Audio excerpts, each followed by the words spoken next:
তুমি বলো আমরা শুনছি স্বাধীন counselling show brought to you by Sonora.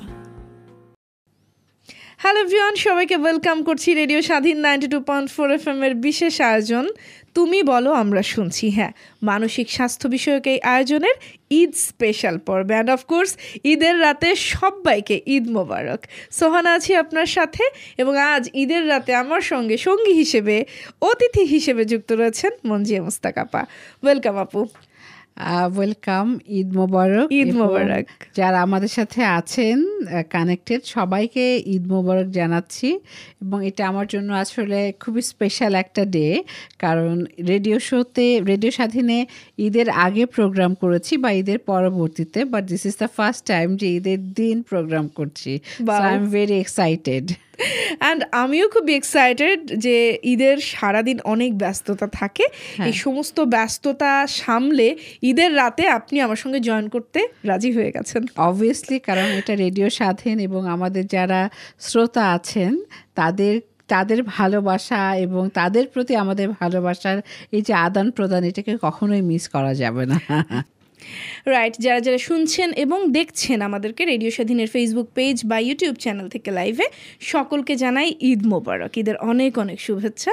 ঈদের এই সময়টা দারুণ কাটুক সেই প্রত্যাশাটাও রয়েছে। হ্যাঁ, জানতে চাই আপনার কেমন কাটছে এই উৎসব মুখর সময়টা। আমাদের আজকের বিষয়টা কি রেখেছি সেটাও একটুখানি জানিয়ে দেই। আমাদের আজকের বিষয়টা উৎসব উপভোগ করতে গিয়ে মানসিক চাপে ভুগছি কি। হ্যাঁ, আপনি মানসিক কোনো চাপ অনুভব করছেন কিনা এই উৎসবটাকে উপভোগ করতে গিয়ে, সেই মতামত, সেই অভিজ্ঞতা, সেই কথাগুলো শেয়ার করতে পারছেন। চাইলে ফোন কল করতে পারছেন 0966692494 এই নম্বরটিতে। চাইলে কমেন্ট সেকশনেও জানাতে পারছেন ঈদটা কেমন কাটছে এবং এই উৎসবকে ঘিরে ঠিক কী কী ধরনের মানসিক চাপ আপনাকে ফেস করতে হয়েছে। সেটা হোক ছোটোবেলার কোনো একটা অভিজ্ঞতা, সেটা হোক বড় হবার পর কোনো একটা অভিজ্ঞতা, বা সেটা হোক এখন এই সময়টাতে এসে এবছরের এই ঈদটাকে ঘিরে আপনার কোন ধরনের মানসিক চাপ তৈরি হয়েছে, সেই অভিজ্ঞতা শেয়ার করতে থাকুন। আমি চলে যাই অতিথির কাছে আমাদের আজকের বিষয়টা নিয়ে আলোচনায়। ঈদ ভীষণ একটা স্পেশাল সময়, উৎসব আমেজ ভীষণ রকম আলাদা একটা সময় থাকে, কিন্তু এই ঈদটা আমরা কিন্তু সব সময় উপভোগ করি তাও না। শুধুমাত্র ঈদ তাও আমি বলবো না, বাট যেহেতু এখন ঈদের সময়টাতে এসে ঈদটাকে ঘিরেই বলছি। একটা উৎসব যখন আসে নানান ধরনের সিচুয়েশনের মধ্য দিয়ে আমাদের প্রত্যেককেই যেতে হয়। সেটা ছোটোবেলায় একটা ধরনের সিচুয়েশন ফেস করতে হয়, বড় হয়ে একটা ধরনের সিচুয়েশন ফেস করতে হয়। কিছু কিছু সিচুয়েশন আসে যেগুলো মনের উপরে ভীষণ রকম প্রভাব ফেলে, মানসিক চাপ তৈরি করতে থাকে। ইভেন আমি শুধু বড়দের ক্ষেত্রেই বলবো না, ছোটদের ক্ষেত্রেও ভীষণ রকম হয়। আমি যদি একটুখানি জানতে চাই আপনার কাছেই, আমি আমার অভিজ্ঞতাটাও শেয়ার করব, তারপর আসলে আমরা এটা নিয়েও একটু আলোচনায় যাব। সেটা হচ্ছে ছোটবেলায় কোথায় ঈদ করতেন? আচ্ছা, আপনি যখন বলছিলেন যে উপভোগ করতে পারছি কিনা, তখন ফার্স্টেই আমার মনে হচ্ছিল যে হ্যাঁ, এখনকার ঈদ এখনকার মতো সুন্দর, আর ছোটোবেলার ঈদটা আসলে মনে হয় আরও বেশি সুন্দর। এখনকার ঈদ যে খারাপ তা না, বাট তখনকার ঈদের আমেজটা ডিফারেন্ট। ছোটোবেলায় ঢাকাতেই ঈদটা করা হতো এবং মামা খালা, চাচা চাচি, চাচাতো ভাই, এদের সাথে ঈদ কাটানো হতো। চমৎকার একটা সময় কাটতো। হ্যাঁ, এবং ওই মানে যেটা ছিল যে অ্যাটলিস্ট আমাদের যুগে তো আমাদের এখন যতটা ফ্রিকুয়েন্টলি ড্রেস কিনা, স্পেশাল গিফট এগুলো তো হতো না। তো আমাদের সময় আমরা ওয়েট করতাম, হ্যাঁ, যে পার্টিকুলার ইয়েতে আসলে দিবসকে ঘিরে আমরা নতুন ড্রেস পরবো। আমার আম্মুকে দেখতাম সে সেলাই করতো ড্রেস, বা হচ্ছে দেখে দেখে বিভিন্ন দেখে বেস্ট ড্রেসটা বানানো, তারপর লুকিয়ে রাখা, কাউকে দেখানো যাবে না। সো ছোট ছোট অনেক সুন্দর সুন্দর মুহূর্ত ছিল। সো ওটা বলছিলাম, এবং অ্যাট দ্য সেম টাইম বড়োবেলার ঈদটাও কিন্তু উপভোগ করা যায়। সো সেই জায়গাটার অভিজ্ঞতাটাও শেয়ার করবো হয়তো পরে, আপনার কাছ থেকে শুনতে চাই আপু। একদম ছোটবেলার ঈদটা নিয়ে আমরা কথা বলছি। হ্যাঁ, আমার কথাটাতে আসি। আমার ছোটবেলায় ঈদটা আপনার মতো করেই অনেক মানুষের সাথে কাটতো। লাইক খালাতো ভাই বোন, খালা মামা, তাদের সাথে নানু বাড়িতে আমার ঈদটা কাটতো। দাদু বাড়িতে আমার খুব বেশি ঈদ করা হয়নি। আমার দাদা দাদি কেউই বেঁচে ছিলেন না, সো আমার জন্মের কিছুদিন পরেই, কয়েক মাস পরে আমার দাদি মারা যান। সো দাদা বাড়িতে তেমন একটা ঈদ আমার হতো না, আমার নানু বাড়িতে আমি খুব বেশি কানেক্টেড ছিলাম, অ্যাটাচমেন্টটা খুব স্ট্রং ছিল নানু বাড়ির সবার সাথে। তো ছোটোবেলায় জেনারেলি ওখানে ঈদ করতে যেতাম, ভালো লাগতো। এই যে সবার সাথে দেখা হচ্ছে, অনেক মানুষ, ভালো লাগতো ডেফিনেটলি। কিন্তু এই ভালো লাগার মধ্যেও কিন্তু কিছু খারাপ লাগা থেকে যায়। এই ছোটবেলাতেই এই সবার সাথে ঈদ করতে গিয়েও কিন্তু কিছু খারাপ লাগা তৈরি হয়, এই ছোটবেলাতেই তৈরি হয়। সেইটা নিয়ে একটু কথা বলতে চাইছিলাম যে ছোটদের ক্ষেত্রেও এই ঈদের সময়টাতে, যে কোনো উৎসবের সময়টাতে, পূজাও হতে পারে, যখনই এই যে একটা ফ্যামিলি গ্যাদারিংস অর রিলেটিভসদের সাথে যখন সেলিব্রেশনটা হচ্ছে, ওখানে গিয়ে কিছু অনাকাঙ্ক্ষিত ঘটনার মুখোমুখি হতে হয় অনেক সন্তানকে, অনেক শিশুকে। লাইক আমি আরেকটুখানি ক্লিয়ার করে বলি। এই যে আপনি বলছিলেন যে সারা বছর তো আগে আমাদের ওই সময়টা তো অনেক ড্রেস কেনা হতো না, এখন যেমন আমাদের প্রত্যেক মাসেই কিছু না কিছু একটা কেনাকাটা হচ্ছে, ইজি গোয়িং হয়ে গেছে সব কিছু। এখন আমি একটা কাজে যাচ্ছি কোথাও, কিছু একটা কিনতে, আমার হয়তো একটা ড্রেস পছন্দ হলো, আমি কিনে ফেললাম। কিন্তু আগে তো এটা হতো না, আগে একটু উৎসবকে ঘিরেই কেনাকাটা হতো। নিজেরা যেমন কিনতাম, পরিবার যেমন দিত, ঠিক একইভাবে রিলেটিভসরাও কিন্তু গিফট করতে দিত সময়টাতে।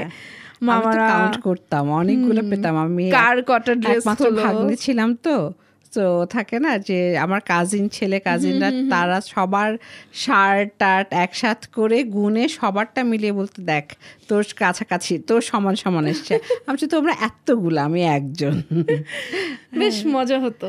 এবং এই যে গিফট পাওয়ার যে একটা বিষয়, এই গিফট পাওয়াটা কিন্তু ভালো লাগে সবসময়। ছোটদের ক্ষেত্রে আরো বেশি ভালো লাগার, ছোটবেলাতে যখন একটা গিফট পেতাম খুব ভালো লাগতো, এবং এক্সপেক্ট করেই রাখতাম যে ঈদ এলে আমাকে আমার মামা একটা ড্রেস কিনে দেবে, খালামণি একটা ড্রেস কিনে দেবে, এরকম একটা এক্সপেকটেশন থাকে। কিন্তু কোথাও কোথাও কিন্তু কম্প্যারিজনটা দেখতে হয়।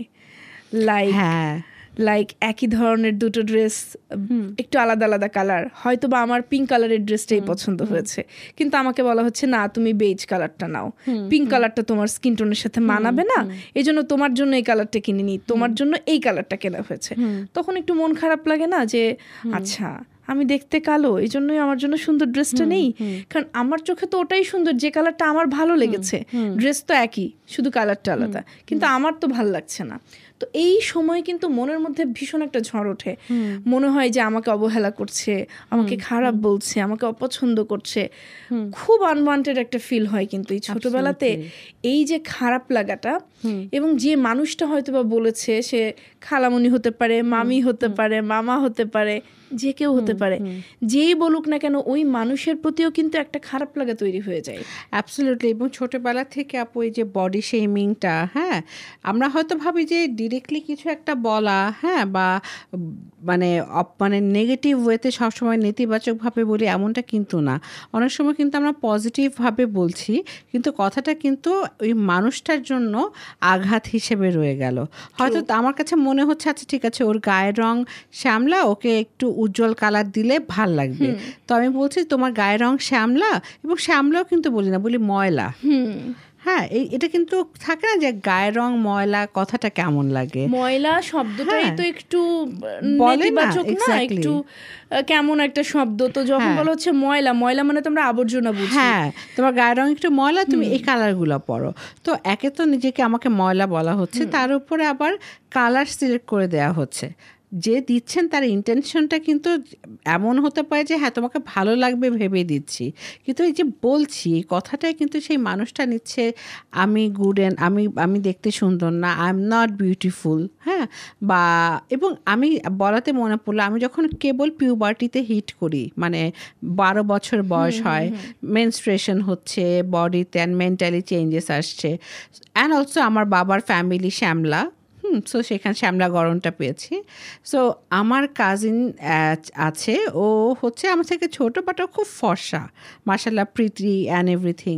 সো খুব ভালোভাবে না ওই ডিফারেন্সটা বুঝতে পারতাম যে সবাই, ও যখন কিছু পড়ছে সেটা সবাই খুব অ্যাপ্রিসিয়েট করছে, মানে ও পরীর মতো, একদম পরী পুতুলের মতো লাগছে। তো আমার প্রবলেম ছিল না যে ওকে বলছে, আমাকে কিন্তু একদম মানে ভিজিবলি ছিলাম না, মানে আমাকে কেউ দেখছেই না এরকমটা। এবং আমার মনে আছে আমি কোথাও নেই। এবং আমি একটা ড্রেসও কিনেছিলাম পরবর্তীতে, যে আম্মুকে বলে যে আম্মু আমি সাদা ড্রেসটা কিনবো, সেম না আলাদা। কেনার পরে আমি ভাবছিলাম হয়তো আমাকে সুন্দর লাগবে, সো তখন চারপাশ থেকে মেসেজ আসছিল তোমার গায়ের রং কালো, সাদা পরবা না, সাদা পরলে হচ্ছে এইটা হয় সেটা হয়। পরে আমি যখন আয়নায় নিজেকে দেখলাম তখন মনে হলো না, আই এম নট বিউটিফুল। হ্যাঁ, তো এরকম কিন্তু সন্তানদের অনেক ধরনের এই কথাগুলো শুনতে হয়। এইটা যেমন আছে ঠিক তেমনি আপু অনেক ক্ষেত্রে যেটা হয়, একই ফ্যামিলিতে সবার কিন্তু আর্থিক জায়গাটা সবার একই রকম থাকে না। হ্যাঁ, একই পরিবারে হয়তো বড় ভাই, মেজো ভাই, ছোট ভাই বা ভাই বোনের ভিতরে প্রত্যেকের সঙ্গতি একরকম নয়। তো ওই জায়গাটাতে ঠিক আছে, একটা ফ্যামিলিতে হয়তো তারা দামি ড্রেস কিনছেন, কিন্তু যখন সোশ্যাল গ্যাদারিংগুলোতে যাচ্ছে, আমি বলছি না যে আপনি পড়তে পারবেন না, কিন্তু একটু জাস্ট ভেবে পড়া, যে সামঞ্জস্যটা রাখা, হ্যাঁ মানে একটু সহমর্মী হয়ে যে ঠিক আছে এই ড্রেসটা কিন্তু খুব গর্জিয়াস, ড্রেসটা অন্য কোথাও পরা যাবে, এমন কোথাও না পরা যেখানে আপনার পরিবারে অন্যান্য ব্যক্তিরা তারা এই জায়গাটাতে থাকে না যে লো ফিল করে, বা তো এটাও এই মানে থাকে না, এই সেন্সিটিভিটিটাও আমাদের জন্য খুব ইম্পর্টেন্ট। এটা গ্রো করাতে হবে। এটা এমনি এমনি যদি না করে থাকে, একটুখানি সচেতনভাবে চিন্তা করে হলেও আমাদেরকে করতে হবে।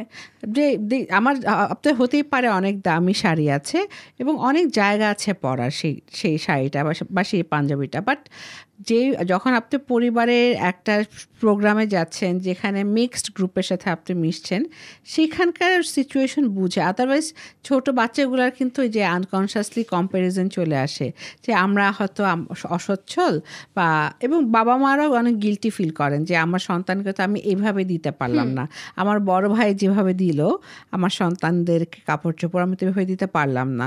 সো বাবা মার ভিতরেও কিন্তু অনেক গিল্টি মানে অপরাধ বোধ কাজ করে, যেটা আসলে কোনো দোষ নাই তাদের, তারপরেও এবং নিজের সন্তানের কাছে নিজেকে একটু ছোট ছোট মনে হয়। হ্যাঁ, অনেক ধরনের কমপ্লিকেশন তৈরি হয়ে যায়। এবং অনেক সময় যে গিফট আদান প্রদান যখন হচ্ছে তখন দেখা যাচ্ছে যে আমরা আনকনশিয়াসলি একটু অসচ্ছল যে ভাই বা বোন আছে তার পরিবারকে হয়তো খুব সিম্পল কিছু একটা দিয়ে দিচ্ছি, হ্যাঁ, বা তাদেরকে হচ্ছে বেশি বেশি দিচ্ছি, যারা সচ্ছল তাদেরকে কম দিচ্ছি। মানে তখন হয় কি দেখানো ভিজিবল হচ্ছে তার সামনে যে আমি আমার সামর্থ্য নেই এত কিছু করবার, এজন্য আমাকে বেশি দেওয়া হচ্ছে, মানে প্রমাণ করার চেষ্টা বা প্রমাণ করাই হচ্ছে যে আমি একটু সবার থেকে পিছিয়ে আছি। অথবা তাদেরকে হয়তো এতটাই মানে জাস্ট নগণ্য কিছু একটা দেওয়া হচ্ছে, কিন্তু যার হয়তো অনেক টাকা পয়সা আছে বা পাওয়ার প্রতিপত্তি আছে তাকে হয়তো আমরা বেশি কি বলে যে প্রায়োরিটি দিচ্ছি। এইটা আমার মনে হয় যে আরো বেশি কিন্তু আমরা দেখি সোসাইটিতে, যে লাইক আমার হয়তো বা আমি যদি বলি ইনলজে যখন আমরা যাই ঈদের সময়টাতে, অথবা আমি আমার নিজের পরিবারের ক্ষেত্রেও যদি বলি, আমার হয়তো 3 ভাই বা 3 বোন রয়েছে, আমি সবার জন্য সমান পোশাক কিনছি না তার সন্তানের জন্য। আমি আমার যে বোনের সঙ্গতি একটু বেশি ভালো তার সন্তানের জন্য একটু দামি পোশাক কিনছি, যে একটু দরিদ্র সামর্থ্য কম তার সন্তানের জন্য একটু কম দামি পোশাক কিনছি। কেন কিনছি তার পেছনে আমার খুব স্ট্রং একটা লজিক আছে। লজিকটা হচ্ছে কি, ও তো ওই পোশাকটা পরে অভ্যস্ত, দামি পোশাক পরে অভ্যস্ত, ওকে তো কম দামি পোশাক দিলেও পরবে না, সো ওর জন্য আমার দামিটাই কিনতে হবে। আর যে একটু সামর্থ্য কম তাকে আমি দামি ড্রেস দিয়ে কী করবো, ও তো এগুলো তো পুরো অভ্যস্ত না, সো ওর তো দরকার নেই, ও যেটা পরে ওকে সেটাই দিই। কিন্তু এটাই তো ঠিক না, এটাই তো একটা ডিসক্রিমিনেশন, এবং এটা তো আমি তাদেরকে হার্ট করছি। এক্স্যাক্টলি। এবং উল্টো দিকে আমি হয়তো বা ভাবছি বা এক্সপ্লেন করছি এভাবে যে ও ওটাতে কমফোর্টেবল, ও যেমন ড্রেসে কমফোর্টেবল আমি ওকে হয়তো তেমন ড্রেস গিফট করছি। বাট আলটিমেটলি একটু উল্টো দিক থেকে যদি ভাবি যে ওই মানুষটা এই বিষয়টাকে অন্যভাবে এক্সপ্লেন করছে কিনা, ওই মানুষটা হয়তো বা এভাবেই দেখছে যে আমি তার মানে ওই পোশাকটা আমার সন্তান পরার যোগ্য নই, আমার সন্তানের গায়ে পোশাকটা মানাবে না, এই জন্য আমার সন্তানকে দেওয়া হলো না, সে কিন্তু মনে মনে ভেঙে পড়বে এবং খারাপ লাগবে। এটা এক্স্যাক্টলি। এবং এটা না হয় কি যে আপনি এটা সেন্স করা যায়, আপনি এটাকে ধরেন অনেক সময় থাকে না যে ঈদের সময় হয়তো বোনের ছেলে মেয়ে ভাইয়ের ছেলে মেয়েকে কিছু টাকা দেয়া হচ্ছে, সো ওইখানে যদি ওইটা ভালোবাসা থেকে দেয়া হয়, হ্যাঁ, সেটা অ্যামাউন্টটা কম হলেও কিন্তু সেটা ভালোবাসাটা টাচ করে। কিন্তু অনেক সময় দেখা যায় যে অ্যামাউন্টটা দিয়ে এমনভাবে বলা হচ্ছে যেখানে মেসেজটা যাচ্ছে যে তোমাদেরকে দয়া করা হচ্ছে। সো ওইটা না আসলে মানে যে কোনো উৎসবের, কিন্তু আমি যে কোনো ধরনের উৎসবের কথা বলি, সব কিছুর কিন্তু মানে গোলটা হচ্ছে যে আমরা সম্প্রীতি বজায় চলবো, সমতা রাখবো, সহমর্মী হব একজন আরেকজনের প্রতি। সো অনেক সময় দেখা যায় এই উৎসবকে ঘিরেই কিন্তু আমরা কতটা বড়লোক, আমরা কতটা দিচ্ছি, তোমরা কতটা গরিব, হ্যাঁ, বা এই জিনিসগুলো মানুষ একটা দল অনেক ভোগ করছে, একটা দল খুব স্যাড হয়ে বসে আছে। এই জিনিসগুলো হচ্ছে এই মানে কি বলে যে ভাগটা অনেক মানে থাকে না যে চোখে পড়ে। চোখে পড়ে। এবং আপু এটাও কিন্তু দেখেছেন কিনা, এটাও কিন্তু আমাদের সোসাইটিতে এই যে কোনো উৎসব নিয়ে যেহেতু কথা বলছি, কোনো একটা বিয়ের প্রোগ্রাম, পারিবারিক কোনো একটা বিয়ের অনুষ্ঠান, সকল আত্মীয় স্বজন আসবে, সেই জায়গাটাতে টেন্ডেন্সি থাকে আমাদের, বিশেষ করে এটা শুনতে আমি জানি না খারাপ লাগলেও আমাদের মেয়েদের মধ্যে এই টেন্ডেন্সিটা খুব বেশি যে আমাকে অনেক গহনা পরতে হবে, আমাকে দামি শাড়ি পরতে হবে, আমাকে বেস্ট লুক দিতে হবে, বোঝানোর জন্য যে আমি একটু হায়ার স্ট্যান্ডার্ড মেনটেন করি, আমি সবার থেকে এগিয়ে, সবার থেকে উপরে, ধরা ছোঁয়ার বাইরে একটা অবস্থান সোসাইটিতে আমার। এটা বোঝানোর জন্য কিন্তু বেশ খানিকটা তোড়জোড় আমরা দেখি। এবং বউয়ের থেকে বেশি, এক্স্যাক্টলি, বিয়ের প্রোগ্রামে তো বউয়ের থেকে বেশি সাজতে হবে, বউয়ের থেকে আমাকে সুন্দর লাগতে হবে। ওইটা আনকনসিয়াসলি অনেকে করে ফেলেন। আসলে এটা কিন্তু এই ব্যাপারগুলোই আসলে আমাদেরকে একটু কনসার্ন, মানে এটাকে খুবই ইম্পর্টেন্ট যেটা বলা হয় যে থাকে না যে সিচুয়েশন, কনটেক্সট, কোথায় যাচ্ছি, কিসের জন্য যাচ্ছি, কাদের সাথে যাচ্ছি, সেই জায়গাটা বুঝে আসলে আমাদের চলাটা দরকার। হ্যাঁ, তো মানে যেটা যে একটা বিয়ের বাড়িতে যাচ্ছি, এখন আমি খুব ক্লোজ কারোর বিয়েতে যাচ্ছি নাকি একটু দূরের আত্মীয়, সো দূরের আত্মীয়র বিয়েতে ডেফিনেটলি আমার সাজটা একটু সাধারণ হবে। খুব কাছের মানুষের বিয়েতে অফকোর্স আমি মন ভরে হয়তো সাজছি, কিন্তু ওটা যাতে এমন না হয় যে যারা ছেলের বউ মানে বর কনে আছে তাদের স্পেশাল দিন, হ্যাঁ, ছাপিয়ে যায়। হ্যাঁ, তো এগুলো তো মানে ওটাই বলা যে এই জিনিসগুলো আমাদের ভিতরে একটু ডেভেলপ করা দরকার, যে এই সেন্সিটিভিটিগুলো যে আসলে কোথায় কোন পরিবেশে কি ধরনের, এটা শুধু পোশাক না, মানে মানসিকতাটা যদি আমার থাকে ওরকম, আমি বুঝি, সহনশীল হই, সহমর্মী হই, তাহলে আমি অটোমেটিক বুঝবো যে কোন জায়গাটাতে কিভাবে আসলে আমার যাওয়া দরকার, কথা বলা দরকার। রাইট, শুধু পোশাক নয়, গিফটের ক্ষেত্রেও যেমনটা আপনি বলছিলেন, শুধু পোশাক নয়, আমার মনে পড়ে গেল যে গিফটের ক্ষেত্রেও কোনো একটা অনুষ্ঠানে আমরা যাচ্ছি, আমি হয়তো বা পরিবারের সবাই একটা প্ল্যান করছে যে চলো সবাই একসাথে কিছু একটা গিফট করি, কিন্তু কেউ সেখান থেকে থাকে যারা বলে না, আমি আমার মতো করে আলাদা দিতে চাই, কারণ ওখানে প্রমাণ করতে হবে যে আমি আসলে সামর্থ্যটা একটু বেশিই রাখি, আমি আলাদা করে একটা বড় কিছু গিফট করব, সবার সাথে এক রকম গিফট আমি কেন দিচ্ছি, এই শেয়ারিং এর মধ্যে আমি যাচ্ছি না। তো অনেকেই এখন এই প্রশ্নটা হয়তো বা তার মনের মধ্যে রাখছেন যে আজকে মানসিক স্বাস্থ্য বিষয়ক আলোচনায় আমরা কথা বলছিলাম, উৎসবকে উপভোগ করতে গিয়ে মানসিক চাপ বাড়াচ্ছি কিনা, বা মানসিক চাপটা বাড়ছে কিনা, বা আমরা ভুগছি কিনা, সেখানটাতে এই কথাগুলো কেন বলছি? এই কথাগুলো বলছি কারণ যারা আমরা এভাবে ভাবি যে আমাকে বড় হতে হবে, আমাকে বড় সাজতে হবে, প্রমাণ করতে হবে, আমার জায়গাটা সবার থেকে আলাদা, তারা মূলত উৎসবকে ঘিরে ওই মানসিক চাপের মধ্যেই থাকি, এবং মানসিক চাপটাই আমাদেরকেই ভোগায়, যে কারণে আমরা এটা নিয়ে ব্যতিব্যস্ত হয়ে যাই যে আমাকে কি পড়লে সব থেকে আলাদা লাগবে, আমি ঠিক কাকে কতটুকু সাহায্য করে ফলাও করতে পারবো যে আমি আসলে অনেকটা এগিয়ে তার তুলনায়, তাকে সাহায্য করবার মতো ক্ষমতাটা আমার আছে। তো এই যে একটা শো অফ করবার জায়গা অথবা নিজেকে সেরা এই প্রমাণ করবার যে তাড়াহুড়োটা, এই টেন্ডেন্সিটা, এটা আসলে তখনই তৈরি হয় যখন আমি মানসিকভাবে চাপগ্রস্ত থাকি, তা না হলে আসলে এই ব্যাপারগুলো কিন্তু আসে না।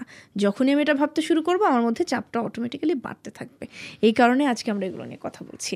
So don't be confused, comment সেকশনে লিখতে পারেন আমাদের আলোচনাটা ঠিক কেমন লাগছে আপনার কাছে। চলে যাবো আবার অপুর কাছে। এই যে মানসিক চাপ, যে জায়গাটাতে নিজেকে প্রমাণ করবার বিষয়টা এলো, তার আগে আমরা ছোটবেলা নিয়ে কথা বলছিলাম। তো ছোটবেলাতে আবারও আরেকটুখানি ফেরত চলে যাই। ছোটবেলাতে এই যে আপনি একটা কথা বলছিলেন যে বাবা মাও সন্তানের কাছে মাঝে মাঝে একটু ছোট হয়ে যায় বা বাবা মাও হেজিটেট ফিল করতে থাকে। এই জায়গায় এখন আমার মনে হয় যে একটা পরিবর্তন একটু লক্ষণীয়, যে এই যে হ্যাঁ আমি আমার ঈদের পোশাকের সাথে আগে যেটা হতো যে আমার ঈদের পোশাকের সাথে আমার কাজিন যে হয়তো শহর থেকে এসেছে, ন্যাচারালি সবাই একটু গ্রামে ঈদ করতে আমরা যেতাম, আচ্ছা দেখি আমার শহরের যে কাজিন এসেছে তার পোশাকটা বোধহয় আমার থেকে সুন্দর, তো তখন হেজিটেশন কাজ করতো যে আমার পোশাকটা কি বের করবো নাকি করবো না, আমি কি ঈদের পোশাকটা পরবো নাকি পরবো না, ঈদটাই আমার নষ্ট হয়ে গেল, মন খারাপ হয়ে গেল। এখন কিন্তু কিছু কিছু পরিবারে একটা সুন্দর ব্যাপার দেখা যায়, যদিও এটা নিয়ে অনেকেই আবার সমালোচনার চোখেও দেখেন, সেটা হচ্ছে একই রকম পোশাক পরা। পরিবারের সবাই ঈদের পোশাকটা খুব সিম্পল একটা কাপড় দিয়ে তৈরি করা, কিন্তু খুব সুন্দর দেখতে, এটা আরামও লাগে দেখতে, ভালো লাগে দেখতে, সবাই মিলে একই রকম একটা পোশাক, ওটা একটা সেলিব্রেশন। আর যে সমালোচনার কথা বলছিলাম, অনেকে আবার বলেন যে ইউনিফর্ম পরেছে, এটা যার যার দেখার। এখন যারা পড়ছেন তারা আসলে কোন ইন্টেনশন থেকে পড়ছেন সেটা ইম্পর্টেন্ট। যেমন আমি যদি বলি যে অনেক সময় আপু যেটা বলছিলেন যে এই যে গিফট দেওয়ার ক্ষেত্রে হয়তো সবাই একসাথে দেয়া, সেই জায়গাটাতে কেউ আলাদা দিতে চাচ্ছে। আবার কখনো কখনো হয় গিফট দেওয়ার ক্ষেত্রে একটা অ্যামাউন্ট পার ফ্যামিলি যেটা ঠিক করছে, ফর এক্সাম্পল 4,000, সবাই হয়তো এফোর্ড করতে পারবেন না। হ্যাঁ, তো ওই জায়গাটাতে যেটা পরিবারের যারা আছেন, পরিবারের যেই ভাই বোন সবাই আছেন, সবাই যাতে মোটামুটি অ্যাকোমোডেট করতে পারে ওইভাবে জিনিসটা করা, বাজেট ফিক্স করা। ইভেন যে সেম ড্রেসও যদি বলি, সেখানে যদি এখন খুব দামি কাপড় দিয়ে করা হয়, ওইটা কিন্তু আরেকটা ফ্যামিলির জন্য স্ট্রেসফুল হয়ে যাবে। বা অনেক সময় 4 বন্ধু 5 বন্ধু ফ্যামিলি সবাই একসাথে করে, সবার তো এটা মানে, এবং সবার শুধু আর্থিক দিক না, সবার হয়তো চয়েসের জায়গাটাও ডিফারেন্ট থাকে, যে না আমি এতটা স্পেন্ড করবো না এটাতে। তো ওই জায়গাগুলো একটু বুঝে ইয়ে করাটা ইম্পর্টেন্ট। আরেকটা জায়গা একটু মনে হচ্ছে আমি একটু শেয়ার করতে যাচ্ছি, আমি এটা দেখি এখন যে সবার ক্ষেত্রে না, অনেকের ক্ষেত্রে যে যারা বড়, যারা এখন দায়িত্ব নিচ্ছেন, সেটা বাবা মা হোক, সেটা প্রাপ্তবয়স্ক নারী পুরুষ যে যাই বলি, সবাই কিন্তু বলে যে ছোটোবেলার ঈদটা ভালো ছিল, বড়োবেলার ঈদটা একদমই থাকে না যে এনজয় করার মতো না। তো এই জায়গাটাতেও আমার কাছে মনে হয় যে একটু চেঞ্জ আনাটা দরকার। কারণ মানে কোনোটার সাথে কোনোটার মানে থাকে না যে তুলনা হবে না। ছোটোবেলার ঈদটা ছোটোবেলার মতো সুন্দর, এবং ওখানে কিন্তু অনেক স্ট্রেস আছে। আপু সুন্দর করে বলছিলেন বেশ কিছু জায়গা যে কম্প্যারিজন আসছে, বডি শেমিং আসছে। সো ছোটোবেলার ঈদেও কিন্তু স্ট্রেস আছে, আবার মজাও আছে। আবার বড়োবেলার ঈদেও কিন্তু চাইলে আমি ঈদটাকে কিন্তু উপভোগ করতে পারি, বা উৎসবটাকে আমি উপভোগ করতে পারি। যেমন মানে যে কোনো উৎসব, বড় উৎসব আসলে যেটা হচ্ছে যে পরিবারের ভিতরে কিন্তু একটা টেনশন কাজ করে, বিশেষ করে যারা বাবা মা বা যারা আর্ন করছেন, তাদের ক্ষেত্রে যে এই জিনিসটা মেনটেন করতে হবে। কিছু কিছু প্রোগ্রাম আছে, কিছু কিছু উৎসব আছে যেগুলোতে, যেমন পহেলা বৈশাখে ইলিশ মাছ খেতে হবে, হ্যাঁ, কিন্তু এরকম কিন্তু কোনো নিয়ম নাই।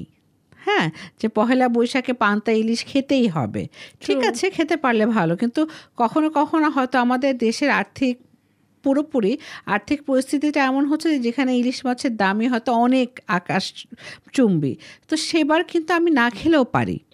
তো আমি যদি আত্মবিশ্বাস, আমি যতটুকু আর্ন করি, এটাই আমার পরিবার, হ্যাঁ, এই জায়গাটাতে যদি নিজের সাথে আমি শান্তি না স্থাপন করতে পারি, আমার আত্মবিশ্বাস লো থাকে, তাহলে কিন্তু আমি এক্সট্রা প্রেশার নিয়ে সেই ইলিশ মাছটা আনবো।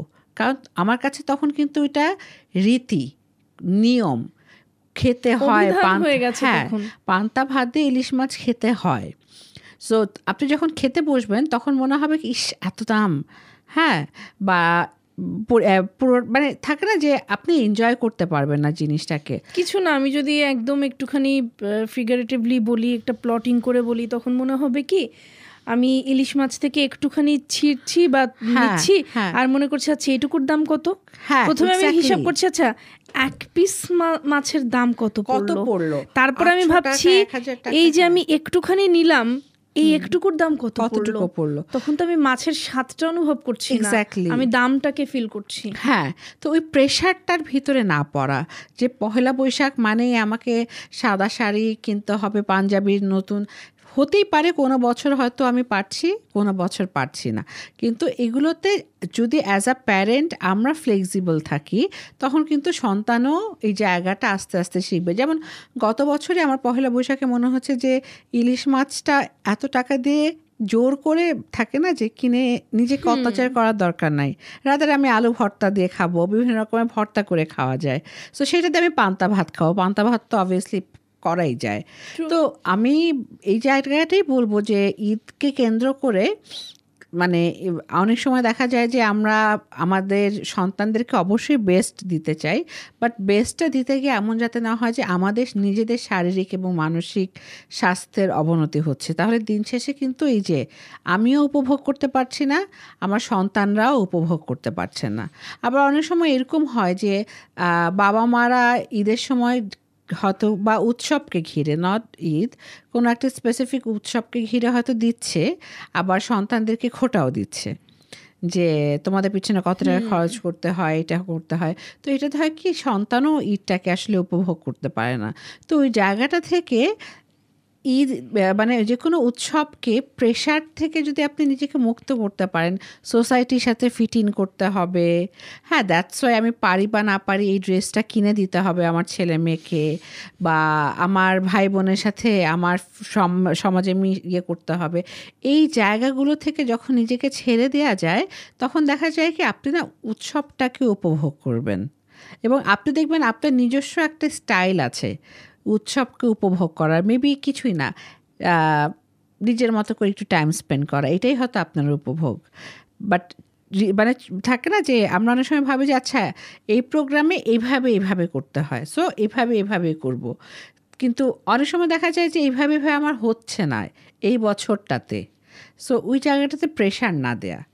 ঈদ মানে হচ্ছে সবাইকে নিয়ে বের হয়ে গিয়ে ঘুরবো ফিরবো, অথচ আজকে আমার ডায়াবেটিস, ব্লাড প্রেশার সব কিছু অনেক হাই হয়ে আছে, সো আমার রেস্টটা মোর ইম্পর্টেন্ট। সো ওই মোমেন্টে আসলে কোনটা আপনার জন্য, আপনার উৎসবকে আপনার জন্য কমফোর্টেবল করবে। মোট কথা যে বিষয়গুলো আমাকে আসলে মানসিক চাপের মধ্যে ফেলছে সেই বিষয়গুলো থেকে একটু সরে আসা, সেই জিনিসগুলোকে একটু সহজ করে দেখা।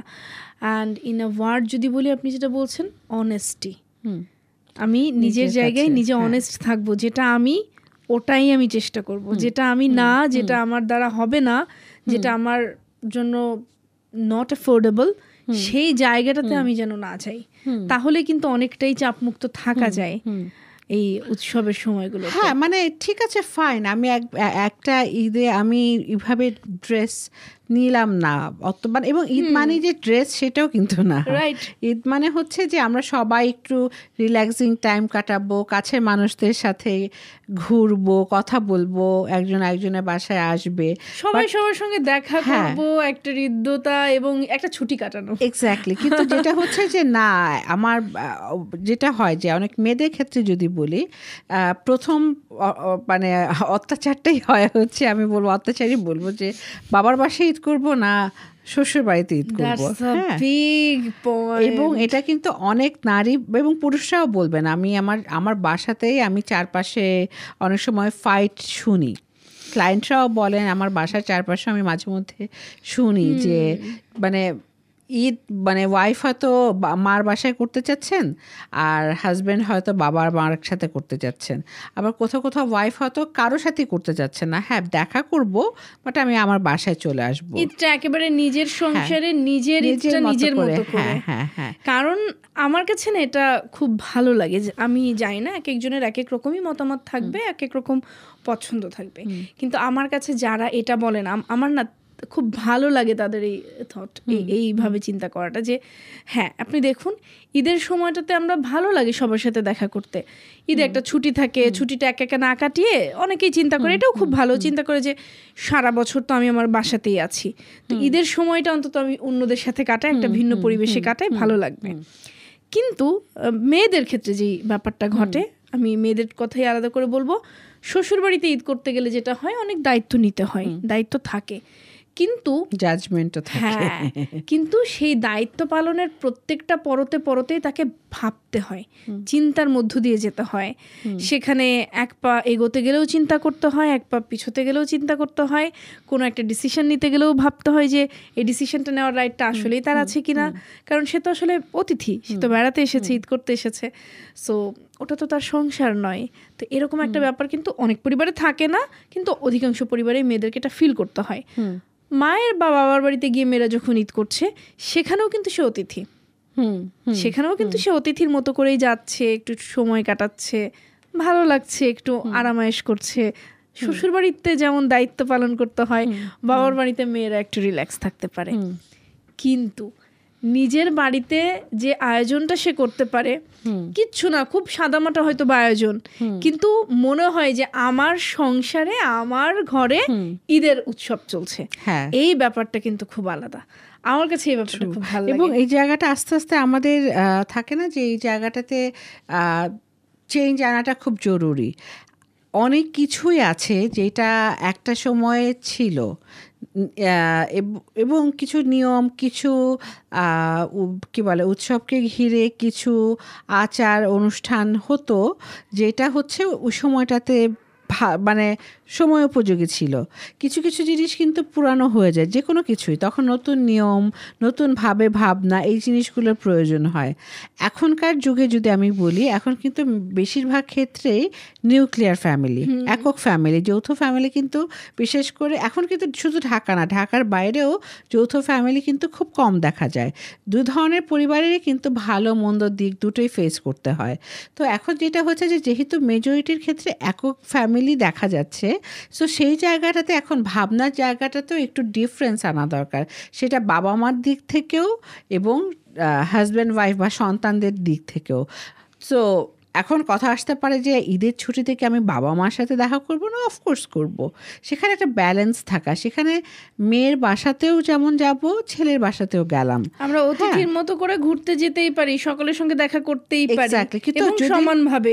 হ্যাঁ, কিন্তু এমন যদি হয় যে তোমাকে প্রত্যেক ঈদে শ্বশুর বাড়িতে করতে হবে, প্রত্যেক পুজো শ্বশুর বাড়িতেই করতে হবে, এই করতে হবে নিয়মটা বেঁধে দিলে আপনার হয়তো মনে হচ্ছে আপনার বাসা, আপনি রিল্যাক্স করে আছেন, কিন্তু টু বি অনেস্ট মেজরিটি মানে নারীদের ক্ষেত্রে কিন্তু দেখা যায় যে এটা ইনলজরা তাদেরকে ফিল করাক বা না করাক, আমাদের কিন্তু কনস্ট্যান্টলি মনে হয় যে আমাদেরকে বোধহয় কেউ দেখছে, জাজ করছে, এবং কেউ না কেউ করে। কিন্তু আমাদের কালচারে কিন্তু মেয়ের জামাইদেরকে অনেক আদর করা হয়, এটা কাল অনেক বছর ধরে চলে এসেছে। এখনো এটা অস্বীকার করার কোনো উপায় নেই যে আমরা অপোজিট ওয়েতে ট্রিটেড হই। হ্যাঁ, মানে যেটা অনেকে হয়তো বলবেন যে না এটা হয় না, অনেক ক্ষেত্রে হয় না, বাট পার্সেন্টেজটা কম, খুব কম, নেগলিজিবল বলা যায়। সো আপনি যখন আপনার শ্বশুর বাড়িতে যাচ্ছেন, ছেলের কথা বলছি, আপনি যেভাবে ট্রিটেড হচ্ছেন, মেয়ে কিন্তু তার ইনলজের বাসায় বেশিরভাগ ক্ষেত্রে সেভাবে হয় না। সো সেই জায়গাটা থেকে তার জন্য কিন্তু উৎসবটার উৎসব থাকছে না। এখানে আরও খারাপ লাগে মেয়েদের কোন কোন ক্ষেত্রে আমি একটু বলি, যখন সে তো তার ইনলজ হাউসে গিয়ে যে খারাপ লাগাগুলো দেখছে বা তৈরি হচ্ছে তার পার্টনারকে শেয়ার করবে, রাইট? তো সে যখন পার্টনারকে শেয়ার করছে যে আমার সঙ্গে হয়তো বা কেউ একজন একটু খারাপ করে কথা বলেছে, একটু খোঁচা দিয়েই কথা বলেছে, হতে পারে শারীরিক কোনো একটা বিষয় নিয়েই বলেছে, যে তুমি তো রান্না নিয়ে তো বলেই, বলতেই পারে যে এই ড্রেসটা কেন পরলে, ড্রেসটা নিয়ে বলতে পারে, অনেকগুলো বিষয় থাকে, কানের দুল নিয়ে, মেকআপ নিয়ে। এবং এই যে শারীরিকের যে ব্যাপারটা বলছিলাম, অনেক ক্ষেত্রে বলা হয় যে মেয়েদেরকে বলা হয় যে তুমি তো একেবারে শুকিয়ে গেছো, আবার কোনো কোনো ক্ষেত্রে বলা হয় যে তুমি তো মুটিয়ে যাচ্ছ, আবার বলা হচ্ছে যে তুমি তো আগের মতো সুন্দর নেই। অনেকভাবে কিন্তু বলে, কারণ এক বছর পর যখন দেখছে পরিবর্তন তো চোখে পড়তেই পারে, কিন্তু সেটা যখন বলছে হয়তো বা তার খারাপ লাগছে। সে যখন বলতে আসছে তার পার্টনারকে, পার্টনাররা কিন্তু বিষয়টা যেন তার স্ত্রীর খারাপ না লাগে অধিকাংশ ক্ষেত্রে এই চিন্তা করেই বলে যে আরে এটা তো তেমন কিছু বলেনি, বা মা মানুষের মিন করেনি, খালা এটা মিন করেনি। আরও এক ধাপ এগিয়ে অনেকে হয়তো এভাবেও আনসার করে, মানুষের শ্বশুরবাড়ি আরও কত খারাপ হয়, তোমার শ্বশুরবাড়ি এর থেকে অনেক ভালো। এভাবেও কিন্তু তাকে কনসোল করার চেষ্টা করা হয় যে তুমি যেটুকু শুনছো এটা অনেক কম, অনেক মেয়েকে এর থেকে বেশি শুনতে হয়, সো এটা ইগনোর করে যাও। আবার অনেক সময় বলা হয় 2 দিনের ব্যাপার, একটুখানি মানিয়ে নাও আর এরপর তোমরা চলেই যাবো। হ্যাঁ, কিন্তু এটা তো সমাধান নয়, নয়, এটা তো সহমর্মিতাও নয়। এবং এটা প্রতি বছর একটা থাকে না যে টর্চার হিসেবে নারীদের জন্য আসে। আমি যেমন আমার পাশের বাসায় আমি দেখেছি যে তারা খুবই ভদ্র ফ্যামিলি, মানে আর্থিকভাবে সচ্ছল ফ্যামিলি, এবং তারা বেশ থাকে না রিনাউন্ড অ্যান্ড এভরিথিং, কিন্তু তার ওয়াইফকে সে প্রতি বছর মানে মারধর করে, আমি আওয়াজ পাই। তো আমি একবার ভেবেছিলাম যে আমার পাশের বাসার যে দারোয়ান আছেন ওনাকে বলবো, সো এখন ওনারা নেই, ওনারা দেশের বাইরে চলে গেছেন। তো আমি তখন দেখতাম যে সব মানে প্রতি ঈদে, রোজার ঈদ, কিছুদিন পরে তো কুরবানির ঈদ, প্রতিবার মেয়েটা চিৎকার করে বলছে আমি যাব না, ওখানে গেলে তোমার মা এবং তোমার বোন আমাকে এটা বলে। হ্যাঁ, এবং উনি মারছেন ওয়াইফকে এবং বলছেন আমার মা বোন যাই বলে বলুক, হ্যাঁ, তাও তোকে যেতে হবে। বিয়ে হয়েছে, বিয়ে হবার পরে মেয়েদেরকে শ্বশুর বাড়িতেই ঈদ করতে হয়। তো এভাবে আসলে থাকে না যে জোর করে আপনি মানুষটাকে নিতে পারেন, বাট এটা আসলে মানে এটা কখনোই আসলে হ্যাঁ ওটাই তো। এই জন্য বলা আর কি যে থাকে না যে একটু ব্যালেন্সটা ইম্পর্টেন্ট। আর আরেকটা জায়গা মনে হয় যে আপনার মা, সেটা যে কারো ক্ষেত্রে বলি, অনেক সময় কিন্তু ছেলেরাও সাফার করেন, যে ছেলেদের ক্ষেত্রে ছেলেরা দেখেন যে শ্বশুর বাড়িতে শাশুড়ির অনেক বেশি প্রভাব মেয়ের উপরে। হ্যাঁ, তো তখন দেখা যায় যে হয়তো মেয়ে পুরোটাই মা যেভাবে বলছে সেভাবে শুনছে, অথবা ছেলের বাড়িতে ছেলে যেভাবে বলছে ছেলে সেভাবেই শুনছে, সেভাবেই করছে, বা হয়তো আপনার সাথে আপনার মার সম্পর্ক ভালো বা হোয়াট এভার, কিন্তু ছেলের বউয়ের সাথে কিন্তু তার শাশুড়ির সম্পর্কটা ডিফারেন্ট, তারা কিন্তু মা মেয়ে নয় বা মা ছেলে নয়। হ্যাঁ, তো আপনার কাছে হয়তো মনে হচ্ছে যে আচ্ছা এটা এমন কি, এটা তো আপনার মা বলেছে। সো মার সাথে কিন্তু আমরা অনেক কিছু বলি, মা আমাদেরকে কিছু বলে আমরা কিন্তু একটা বকাও দিই, তুমি এটা কেন বললা, হ্যাঁ, এটা বললেও কিন্তু আমাদের হালকা হয়ে যায়, কিন্তু আমরা কিন্তু আমাদের ইনলসদের সাথে বলতে পারবো না জিনিসটা। সো অনেক সময় আমাদের মানে ছেলেদের কাছে মনে হয় যে আচ্ছা এটা তো মা এভাবে বলেনি, ইটস নট মা, মানে আমি বলছি আর কি যে জেনে নিক যে আপনার মায়ের সাথে আপনার সম্পর্ক তো আর আপনার ছেলের বউয়ের সাথে মানে আপনার ওয়াইফের সাথে আপনার শাশুড়ির হবে, মায়ের হবে না। লাইক আমি হয়তো বা একটা কাজ করছি, আমার মা আমাকে একটু ধমক দিয়ে, একটু বকা দিয়ে, একটু খারাপ করেই বকা দিয়ে বলছে, ওটা আমার কাছে নর্মাল। কিন্তু এভাবে খারাপ করে বকা দিয়ে যদি আমার ওয়াইফকে বলে, তার কাছে তো এটা নর্মাল না। হ্যাঁ, মানে বিকজ ওখানে তো মা সন্তানের সম্পর্ক না, এবং দেখা যাবে হয়তো তার ওয়াইফের কথা যদি বলি, ওয়াইফের মা হয়তো এর থেকে বেশি বাজে কথা বলছে ফর এক্সাম্পল মেয়েকে, সেটা কিন্তু সে মেনে নিচ্ছে কারণ এটা তার মা। তো ওখানে সম্পর্কের সংজ্ঞাটা আলাদা। হ্যাঁ, ওইটাই, সম্পর্কের সংজ্ঞাটা সুন্দর করে বলেছেন, আলাদা। তো এগুলো একটু ভাবা দরকার যে মানে এই নিয়মগুলো যে কিছু জিনিস করতেই হবে, যেগুলো আমি করতেই হবে থেকে ব্রেনকে মেসেজ দিচ্ছি, সেটা উৎসব হোক, যে কোনো ডেইলি লাইফের কাজ হোক, সেগুলোতে দেখা যায় মোস্ট অফ দ্য টাইম আমরা মানে এনজয় করতে পারি না। সম্পর্কগুলোকে অনেক গ্রান্টেড ধরে নেই আমরা। লাইক আমি আমার ছেলের সাথে আমি যা বলতে পারি, ছেলের ওয়াইফকে আমি আরো বেশি ওন করি, আরো বেশি বলতে পারি, তো অ্যাকচুয়ালি ওন করিনি। আমি ধরে নিচ্ছি যে বিয়ে হয়েছে মানেই ওকে আমি যা ইচ্ছা বলতেই পারি, আমার ছেলের ওয়াইফ মানে আমার সম্পত্তি, এরকম করেই আমরা চিন্তা করি, ট্রিট করতে শুরু করি। কিন্তু ওই সম্পর্কটা তৈরি করতে গেলে আগে তো তার সেই সম্পর্কের জায়গাটাতে পৌঁছতে হয়, সেই অ্যাটাচমেন্টটা ক্রিয়েট করতে হয়। তখন কিন্তু হয়তো আমি একটা বকা দিলে তার খারাপ লাগবে না, কারণ তার সঙ্গে ওই সম্পর্কটা আমার তৈরি হয়েছে। কিন্তু ওই মানসিক যে একটা মনস্তাত্ত্বিক যে একটা ভাব, এই ভাবটা তৈরি না করেই আমি যদি আগেই তার সঙ্গে ওই আচরণটা করতে যাই, তার তো খারাপ লাগবে। বাট এই জায়গাটা আমরা বুঝি না, আমরা সম্পর্কটাকে গুলিয়ে ফেলি। আমি আমার সন্তানকে যেভাবে চিন্তা করছি, সন্তানের ওয়াইফকেও সেভাবে চিন্তা করছি, কখন অধিকার খাটানোর বেলায় ভুল ত্রুটি দেখানোর বেলায়, কিন্তু যখন সেই মানুষটা একটা ভুল করছে, আমার সন্তানের 1000 ভুল আমি মাফ করে দিব কিন্তু এক নিমিষে, কিন্তু ছেলের বউ ভুল করলে সেটাকে মাফ করা যাবে না। তখন কিন্তু আমি আর এই সম্পর্কটা নিয়ে ভাবছি না যে আমার ছেলে যেমন ছেলের বউ তেমন। এই যে একটা ভেদাভেদ, এই যে বৈষম্যগুলো আমরা জায়গায় জায়গায় করছি ছেলের বউদের সঙ্গে, আমি খুব ডিরেক্টলি বলছি, এইগুলোর কারণে কিন্তু ছেলের সঙ্গে ছেলের বউয়ের সম্পর্কটা নষ্ট হয় অনেক সময়। কারণ ওই যে ছেলে মনে করছে আমার মতো নর্মালি বলেছে, আমার মতো আমাকেও বকে। এই জায়গাটাই ছেলেদের বোঝার জায়গা। ছেলেরা কিন্তু এই জায়গাগুলো নিয়ে স্ট্রাগলও করেন তারা, যে আচ্ছা আমাকে এসে বলে, আমি তখন কি করব? আমি যদি বাইরে গিয়ে মাকে বলি তাহলে তো মা মাইন্ড করবে বা মা ওর উপরে চেতে যাবে।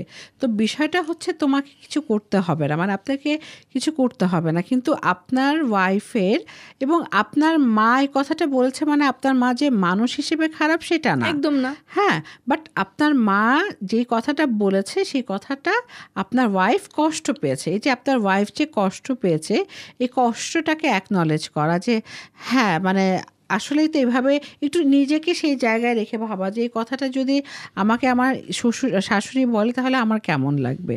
সো তার অনুভূতিগুলোকে যদি একটু কিছু না, জাস্ট ভ্যালিডেট করা যে আসলে জিনিসটা ঠিক হয়নি, তোমার অনেক কষ্ট পেয়েছো, আমি বুঝতে পারছি জায়গাটা। এই কথাগুলোই কিন্তু অনেকটুকু আমার পার্টনার যে আমাকে বুঝতে পারে, এতটুকুই কিন্তু এনাফ হয়। কেউ কিন্তু বলে না ছেলের বউরা, খুব এক্সট্রিম না হলে, যে এখনই যাও গিয়ে এটা মানে তোমার মাকে সরি বলতে বলো, আমাকে এইটা করে সেটা করে, এগুলো কিন্তু বলে না, জাস্ট শেয়ার করে যে এটা হয়েছে। সো শুনেই আমরা অনেক সময় ছেলেরা চেতে যায়, তো আমার মার নামে বদনাম করছো কেন? আমরা সবাই হিউম্যান বিং, আপনার মাও হিউম্যান বিং, আপনার ওয়াইফও হিউম্যান বিং। আমি বলছি না আপনার ওয়াইফেরও ভুল থাকতে পারে। সো হয় কি যে মানে বউ শাশুড়ির কথা যেহেতু এসছে, সো তাদের সম্পর্ক তাদের মতো করে, যখন এটা লাইক যে কোন সম্পর্কগুলোতে আমরা ভালো থাকি, কিছু কিছু সম্পর্ক আছে, বন্ধুত্ব বলি, হাজব্যান্ড ওয়াইফের সম্পর্ক, বাবা মা, এইসব জায়গায় যদি সিকিউর থাকে রিলেশনশিপটা, তাহলে কি হচ্ছে, এখানে আমি মন খুলে অনেক কিছু করতে পারছি, অবভিয়াসলি সব কিছু না, আবার কখনো কখনো টেনশন হচ্ছে, আমাদের ভিতরে একটু মন কষাকষি, মানে মন অভিমান হচ্ছে, আবার আমরা কিন্তু ফিরে আসতে পারছি জায়গাটাতে। কিন্তু বউ শাশুড়ির ক্ষেত্রে যেটা নিয়ম করে দেওয়া হয় যে শাশুড়ির মুখের উপরে কথা বলা যাবে না। সো একটা জিনিস যখন একটা মেয়ে বলে, এখনকার মেয়েরা তো ভোকাল, সো তার মানে এই না যে সে তর্ক করছে। সো সে যখন বলছে, শাশুড়িও উত্তর দিচ্ছে, তাদের ভিতরে হয়তো একটা স্ট্রাগল হচ্ছে, একটা ঝড় যাচ্ছে, অ্যান্ড দেন তারা কিন্তু তাদের মতো করে সম্পর্কটাকে গুছিয়ে ফেলতে পারে। অনেক সময় ছেলেরা মধ্যে ঢুকে যায়, বা শাশুড়ি এবং ওয়াইফ দুজন মিলেই, মা এবং ওয়াইফ দুজন মিলেই ছেলেকে ভিতরে ঢুকে নেয় যে তুই বিচার কর তোর বউয়ের, তুমি বিচার কর তোমার মায়ের। সো হাজব্যান্ডের ঢোকার দরকার নেই। এবং দেখবেন কিছু শাশুড়ি এবং ওয়াইফ ছেলের বউয়ের কিন্তু সম্পর্ক থাকে যেখানে তারা কখনো কখনো অভিমানও করেন, আবার কখনো কখনো একসাথে তারা ঘুরছেন ফিরছেন, হ্যাঁ, আনন্দ করছেন, সুন্দর একটা সম্পর্কের প্রতিচ্ছবি আমরা তখন দেখতে পাই। এটা আমার কাছে বেশ ভালো লাগে। কিন্তু ছেলে ঢুকে যখন কোন একটা পক্ষ নিচ্ছেন বা দুই পক্ষকেই সে হচ্ছে অনেক সময় সুদ করতে যাচ্ছেন, সেটা কিন্তু রেস্কিউ করতে যাচ্ছেন আপনি, এবং ওইটার দরকার নেই। ওনাদের সম্পর্কটা ওনাদের মতো করে ফর্ম করুক, হতে পারে ফর্ম হচ্ছে না, সেটাই ঠিক আছে, মানে এটা আর কিছু করার নাই, মানে দুজনকেই তো ছাড় দিতে হবে এন্ড এভরিথিং। ওটাই স্বাভাবিকতা, হ্যাঁ, ওটাকে স্বাভাবিকভাবেই নিতে হবে তখন। সো ওইটাই আর কি। আমরা বেসিক্যালি এই পয়েন্টটা নিয়ে কথা বলার রিজন হচ্ছে যে এটা আমরা অনেক ক্ষেত্রে দেখা যায় যে উৎসবকে ঘিরে কোথায় আসলে ঈদ করছি এটা নিয়েই কিন্তু দেখা যায় উৎসবের আগে একটা অনেক বড় ঝগড়া হয়ে যায়, এবং উৎসবের দিনটা আমাদের ভালো কাটে না, এবং সন্তানরা যখন দেখছে বাবা মার ভিতরে এই দ্বন্দ্বটা, ওদেরও কিন্তু ঈদের দিনটা ভালো কাটে না। আপনি হয়তো টেবিলে ওদের জন্য অনেক ধরনের খাবার রান্না করে রেখে দিয়েছেন, সেগুলো কিন্তু ওদেরকে টাচ করে না, ওরা প্রতি মুহূর্তে ভয় থাকে, কষ্টে থাকে, এবং ওর কাছে মনে হয় যে আমার পরিবারেই মনে হয় এরকম কষ্ট। সো সেই জায়গাটা থেকেই ঈদটাকে ঘিরে, যে কোনো উৎসবকে ঘিরে, ওই সময়টাতে একটু প্রত্যেকের মতো করে কমফোর্টেবল রিল্যাক্স থাকতে দেওয়ার, নিজে থাকা এবং অন্যকে থাকতে দেওয়ার স্পেসটা করে দেওয়াটা খুব জরুরি। এবং বোঝানোর চেষ্টাই করছিলাম এই যে এতক্ষণ ধরে বউ শাশুড়ির সম্পর্কের যে কাটাছেঁড়া করলাম, আমরা কথা বললাম, এর পেছনে কারণ ওইটাই। একটা ঈদ বা একটা উৎসব, একটা পূজা, যাই হোক, যে কোনো উৎসবের সময়টাতে এসে আমরা এই যে কোথায় যেতে হবে সেলিব্রেট করতে ঈদটা বা পূজা, সেই সময়টাতে এই প্রশ্নটা যারা পুরুষ রয়েছেন তাদেরকে বলছি, আপনার স্ত্রীর মানসিক চাপ কতটা বাড়িয়ে দেয় সেটাই বোঝানোর চেষ্টা করছিলাম। হয়তোবা ওই উৎসবের দিন 15 আগে থেকেই তার চিন্তা শুরু হয়ে যায় যে কি ফেস করতে হবে, কে কি বলবে, তাকে কি দেখতে হবে, কি শুনতে হবে। অনেক পরিবারে এগুলো হয় এবং সেগুলো নিয়ে তাদেরকে স্ট্রাগল করতে হয়। অনেক নারী এগুলো নিয়ে এখন কথা বলেন, সোচ্চার হন, যেতে চান না। আর অনেক নারী এখনও পর্যন্ত এমন আছেন যে তিনি জানেন যে তাকে অনেক কিছু সহ্য করতে হবে, কিন্তু তিনি এটা ধরেই নিয়েছেন যে তার কিচ্ছু করার নেই। সো তাকে সেখানেই যেতে হবে, সেখানেই উৎসবটা কাটিয়ে আসতে হবে, উৎসবের সময়টাকে, এবং মনের কষ্টটাকে চেপে রেখেই সেটা কাটিয়ে আসতে হবে। তো তার মানসিক চাপটা না আরও অনেক বেশি। তো সেই কারণে এই কথাগুলো বলা, আমাদের এই আলোচনাটা আজকে, এই আলোচনা, এই প্রসঙ্গের মধ্যে এই বিষয়টাও যুক্ত করে নেওয়া শুধুমাত্র এই কারণেই। এবং আমরা একেবারেই বলছি না যে পুরুষদের সাথেও এরকম কিছু ঘটে না। হ্যাঁ, অনেক পুরুষেও এখন দেখা যায় যে শ্বশুরবাড়িতে গিয়ে ঈদ করতে বাধ্য হচ্ছেন, ওয়াইফ তাকে প্রেশারাইজ করছে যে না, এটাও একটা আমার বাবার বাড়িতেই ঈদ করতে হবে। সেখানে হয়তো বা ওই পুরুষ কমফোর্টেবল নন, কারণ হয়তো বা ওখানে গিয়ে তাকেও নানান ধরনের কথা শুনতে হয়, তাই না? পুরুষদেরও অনেক ধরনের কথা শুনতে হয়। যে কোনো জায়গাতেই করতে হবে জিনিসটা, মানে থাকে না যে প্রেসার দেয় একটা মানুষের উপরে চাপিয়ে দেওয়া মানেই সেটা তার মানসিক চাপটাকে বাড়াচ্ছে। এবং ছেলেদের ক্ষেত্রে দেখা যায় যে অনেক সময় ওয়াইফরা অনেক ডিমান্ড করেন, সেটা মানিটারির ক্ষেত্রে এত টাকা দিতে হবে, হ্যাঁ, তারপরে হচ্ছে যে কম্পেয়ার করে, অমুক ভাই তো তার ওয়াইফকে এটা দিয়েছে। এক্স্যাক্টলি, ওটা তো আরো বড় মানসিক চাপের কারণ উৎসবকে ঘিরে। আরো বিস্তারিত কথা বলাই লাগবে। তখন হয় কি পুরুষদেরও দেখা যায় যে মানসিক চাপ তৈরি হচ্ছে অনেক বেশি, সে হীনমন্যতায় ভুগছে যে সে তো তার ওয়াইফকে তার খুশি মতো মানে খুশি করতে পারলাম না, মন পেলাম না, হ্যাঁ, এই ধরনের জিনিসগুলো কাজ করে। তো এবং আরেকটা জিনিস আপু দেখবেন, ঈদকে ঘিরেই আমি যেহেতু ঈদের জায়গাটায় আছি, আমি এখন দেখতে পাই, আগেও দেখতাম কিনা জানি না, মানে ছেলেরা কি খাবে, হ্যাঁ, ওইটাই কিন্তু বেশিরভাগ ক্ষেত্রে ফোকাস করা হয় যে মানে প্রথমে ছেলেরা খাবে, মানে শুধু ঈদ না, যে কোনো প্রোগ্রামে মেনুটাকে ঘিরেই তো আসলে, মানে মেনুটার কথাই বলছি যে মেনুটা কি হবে সেটা কিন্তু খুব কম আমরা আমাদের মেয়ে সন্তানকে জিজ্ঞেস করি। হয়তো আচ্ছা ও এটা খেতে ভালোবাসে, এইটা খেতে ভালোবাসে, তো ছেলেরা কি খাচ্ছে, ঘুরে ফিরে না ওই মেয়েদের সাথে ডিসক্রিমিনেশন যেটা হয় এটা চলেই আসবে, চলে আসে, ইগনোর করবার কোনো সুযোগ নেই। কারণ ছেলের বাড়িতে ঈদ করতে গেলেও সেখানে ওই ছেলে কি খাবে এটা নিয়েই মেনুটা হয়, মেয়ের বাড়িতে ঈদ করতে গেলেও জামাই কি খাবে ওটা নিয়েই মেনুটা সেট করা হয়। আমি এটা ফিল করেছি যে আমার কাছে মানে এমন না যে ডিরেক্টলি মেসেজটা এসছে, কিন্তু থাকে না যে আমার ইনলস থেকে আসছিল আমার হাজব্যান্ডের নাম নিয়ে, ওইটা খেতে পছন্দ করে তাই এটা রান্না করেছি, ওইটা খেতে পছন্দ করে। তখন আমি ভাবছিলাম যে আচ্ছা আমাকে তো মানে অবভিয়াসলি মানে জিজ্ঞেস না করাটা বড় দোষ না, বাট মনে হচ্ছিল আমাকে তো কেউ জিজ্ঞেস করেনি, মানে এরকমই হয় আসলে। কিন্তু এবং আমার মার বাড়িতে কিন্তু উল্টা, হ্যাঁ, যে ও কি খেতে পছন্দ করে, আমার হাজবেন্ড কি খেতে পছন্দ করে, এবং আমি এটা শুধু আমার ক্ষেত্রে না, সব জায়গাতেই কিন্তু আমাদের একেবারেই সোশ্যাল কন্ডিশনটা এটা, মেয়ে জামাই কি খেতে পছন্দ করে সেইটাই রান্না করব, কিন্তু ছেলের বউকে কিন্তু জিজ্ঞেস করা হয় না। দেখেন ঘুরে ফিরে কিন্তু তখন ওই যে জেন্ডার ভিত্তিক ডিসক্রিমিনেশনটাই চলে আসে, যে পুরুষের পছন্দটাই প্রাধান্য পাচ্ছে সেখানটাতে গিয়ে। আরও অনেক বিস্তারিত আলোচনা করব আমরা এই বিষয়টা নিয়ে আস্তে আস্তে গিয়ে। আমরা সবে উৎসবকে ঘিরে, এখন তো উৎসবটা আসলে শুরুই হয়ে গেল, কিন্তু উৎসবের শুরুর আগে এই প্রিভিয়াস কতগুলো দিনে আপনারা কত ধরনের মানসিক চাপের মধ্য দিয়ে গেছেন সেগুলোই আজকে একটু তুলে আনার চেষ্টা করছিলাম। এনিওয়ে, দেখছেন রেডিও স্বাধীনের বিশেষ আয়োজন মানসিক স্বাস্থ্য বিষয়ক অনুষ্ঠান তুমি বলো আমরা শুনছি। This show is brought to you by Senora. Senora এই বৈষম্যের বিরোধী একটা মেসেজ দেয় আমাদেরকে, বলে যে মেয়েদেরকে সবসময় সব কিছুতে সংকোচ বোধ করতে হবে এমনটা নয়, মেয়েদের পিরিয়ডের বিষয়টাতে একেবারেই কথা বলা যাবে না, মেয়েরা যদি এ বিষয়ে কথা বলে সেটা খুবই লজ্জার, এটা আরও বড় ডিসক্রিমিনেশন।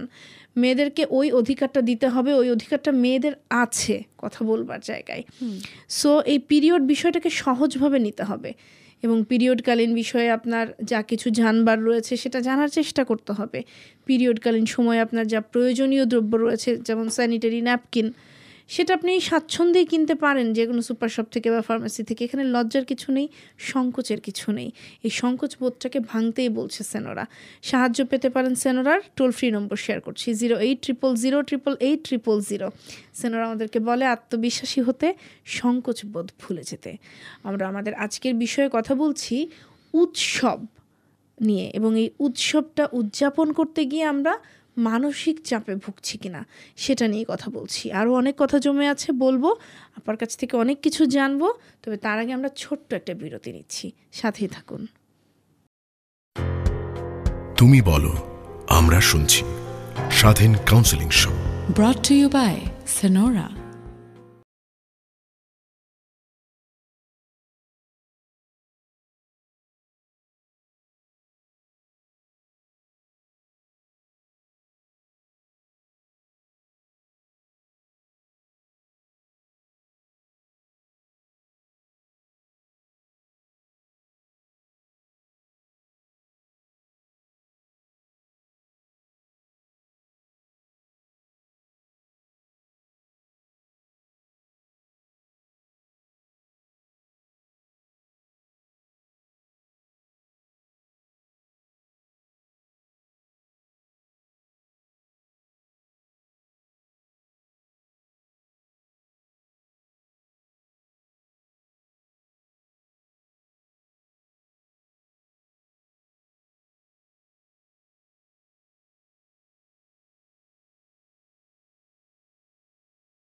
তুমি বলো, আমরা শুনছি।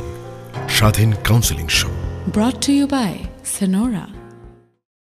বিরতির পর সবাইকে আবারও স্বাগত জানাই রেডিও স্বাধীন 92.4 FM এর প্রত্যেক সোমবারের বিশেষ আয়োজনে মানসিক স্বাস্থ্য বিষয়ক অনুষ্ঠান তুমি বলো, আমরা শুনছি। This show is brought you by সোনোরা।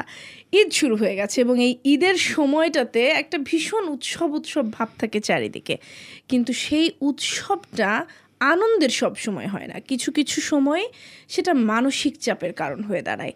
আজ কথা বলছি আমরা সেই বিষয়টাকে ঘিরেই। হ্যাঁ, আজ আমাদের বিষয় উৎসব উপভোগ করতে গিয়ে মানসিক চাপে ভুগছি কি, এই উত্তরটাই জানতে চাইছিলাম বা এই বিষয়টা নিয়ে কথা বলবার চেষ্টা করছিলাম। অনেক কিছু জানার এখনও বাকি রয়েছে। আমার সঙ্গে যিনি অতিথি আছেন মঞ্জিয়া মুস্তাক, তার কাছ থেকেই জানছিলাম পুরোটা। আপু, আমরা অনেকগুলো বিষয় নিয়েই কথা বলছিলাম, তার মাঝখানে যে জায়গাটাতে আমরা বিরতিতে চলে গেলাম, যে পুরুষেরও মানসিক চাপের যথেষ্ট কারণ থাকে উৎসবকে ঘিরে। সেটা আমরা নারীরা যে জায়গাটাতে কষ্টগুলো অনুভব করি, ওইখানেও যে পুরুষের কষ্টটা হয়, তাদেরকেও এই সিচুয়েশন ফেস করতে হতে পারে, এটা নিয়ে কথা বলছিলাম। কিন্তু এর বাইরেও পুরুষের মানসিক চাপের ভাস্ট একটা জায়গা রয়েছে, এবং তার মধ্যে আমার কাছে যেটা মনে হয় সব থেকে বড় কারণটা হচ্ছে শপিং বাজেট।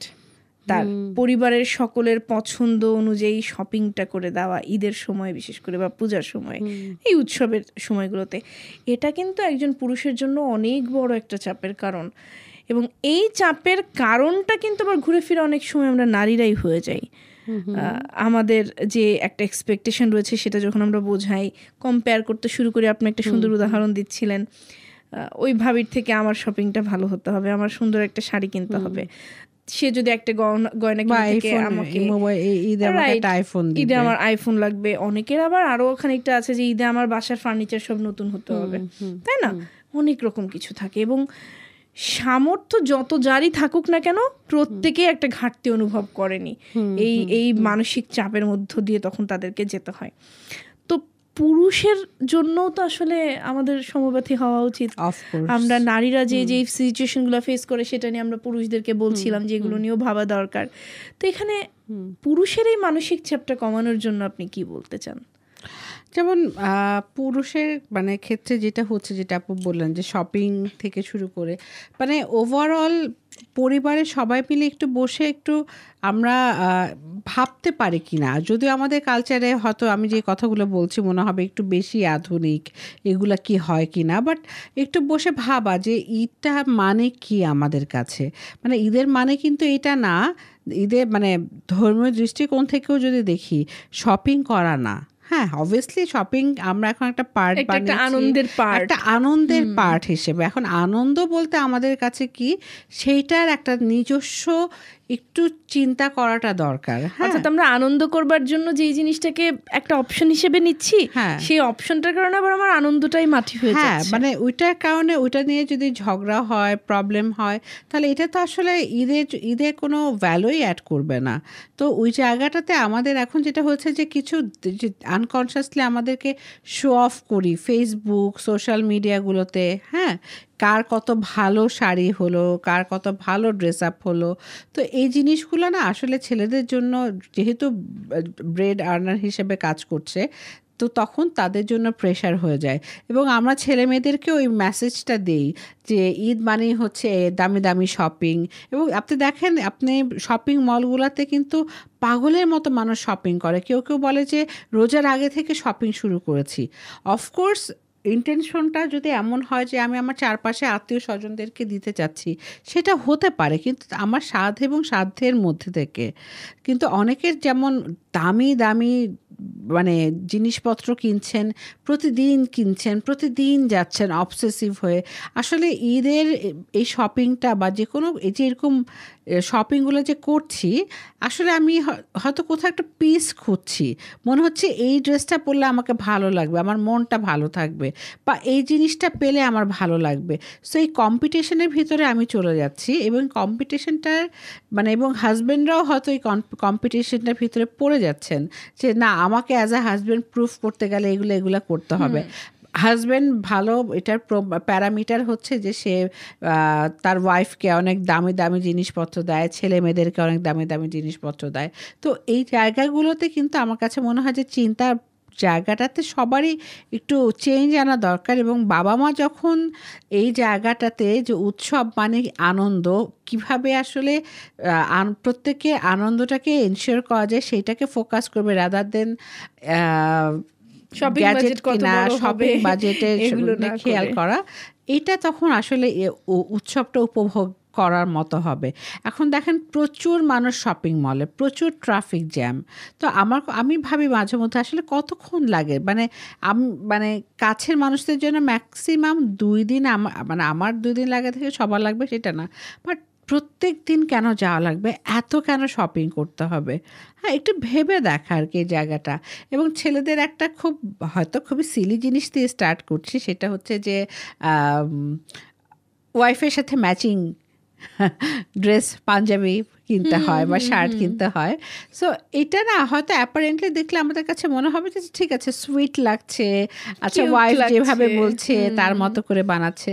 সো একটা হয়তো হতে পারে, কিন্তু সবসময় প্রত্যেকটা ঈদে, প্রত্যেকটা অ্যানিভার্সারিতে, প্রত্যেকটা জায়গায়, এবং এটা হতেও পারে, সেটা সমস্যা নাই। বাট আমি একটু আস্ক করি যে আচ্ছা তার পছন্দটা কি? ঠিক আছে, আমরা ম্যাচিংই পড়তে চাচ্ছি, বাট কখনো আমার পছন্দে, কখনো তোমার পছন্দে পড়ি।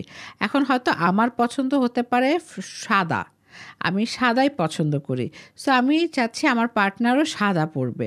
সো আমার পার্টনারের হয়তো কখনো মনে হতে পারে ওর হয়তো ফেভারিট কালারগুলো হয়তো একটু কালারফুল কালার হতে পারে, সো সেখানেও আমি একটু খাপ খাইয়ে নেই। সেটা কিন্তু অনেক সময় আমরা করি না, জিনিসটা খুব সিলি লাগে। বাট যেটা হয় যে আমার কাছে মনে হয় যে একটা মানুষের তার পছন্দটার স্বাধীনতাটাকে তো ছিনিয়ে নেওয়া হচ্ছে। এবং এটা আপনি সিলি বলছেন, মানে মানুষ সিলি, মানে মানুষ বলবে, এটাই বলছিলাম যে আপনি সিলি বলছেন, আমার কাছে যেটা মনে হচ্ছে যে আপনি মানুষের জায়গা থেকে বলছেন যে মানুষ এগুলোকে সিলি বলে, কিন্তু আপনি কেন এই প্রসঙ্গটা তুলেছেন? কারণ it does matter, actually absolutely matter. এটা অনেককে বলবে যে এটা এমন কিছু না, কিন্তু এটা অনেক বড় একটা কিছু। কারণ এই যে নিজের ভালো লাগাটাকে বিসর্জন দিতে হচ্ছে চেয়ে বা না চেয়ে, এবং আমার ভালো লাগাটাকে কেউ একটু ভাবছে না, আমার উপরে চাপিয়ে দিচ্ছে। এবং যখন আমি দেখছি যে আচ্ছা আমার উপরে চাপিয়ে দিচ্ছে, কিছু কিছু সময়টাতে ভাবছি ওকে খুব ভালোবাসে, ও চাইছে আমি ওর সাথে এরকম টুইনিং করি, সেম সেম ম্যাচিং হোক, ওর ভালো লাগছে, আচ্ছা ঠিক আছে, আমি আমার খারাপ লাগাটাকে না হয় না প্রকাশ করি। এই যে প্রকাশ না করছি, এর মানে তো এই নয় যে আমার খারাপ লাগাটা কমে গেল। আমি প্রকাশ করছি না, বরঞ্চ এতে করে আমি আরো ভুল করছি, আমার খারাপ লাগাটা আরো লম্বা হচ্ছে। হয়তোবা আজকে যদি আমি প্রকাশ করতাম তাহলে নেক্সট টাইম হয়তোবা এটা কমে আসতো। এখানে এক্স্যাক্টলি। এবং হাজব্যান্ড ওয়াইফ দুজনেরই হয়তো একটু জায়গাটাতে একটু খেয়াল করা দরকার। ওয়াইফদের ক্ষেত্রে অনেক সময় দেখা যায় যে আমরা হয়তো আমি যেই কালার কিনছি তুমি সেই কালার কিনবে, সো এটা যে হাজব্যান্ডের ভালো নাই লাগতে পারে, হাজব্যান্ডও কিন্তু মাঝে মধ্যে বলতে পারেন যে আচ্ছা এবার তো তোমার মতো করে করলাম, এবার আমার মতো করে করি। জাস্ট আপনি বলতে বলতে আমি ভাবছিলাম, ফর এক্সাম্পল আমি জোর করে হয়তো এমন একটা কালার পরালাম আমার পার্টনারকে, অ্যাশ, যেটা হয়তো খুবই ভাল লাগে না, বা এক একজনকে এক একটা কালার থাকে না বেশি পছন্দ, কারোর কাছে খুব ব্ল্যাক অনেক পছন্দ, লাইক আপনার ব্ল্যাক অনেক পছন্দ, আমার সাদা অনেক পছন্দ, অফ হোয়াইট অনেক পছন্দ।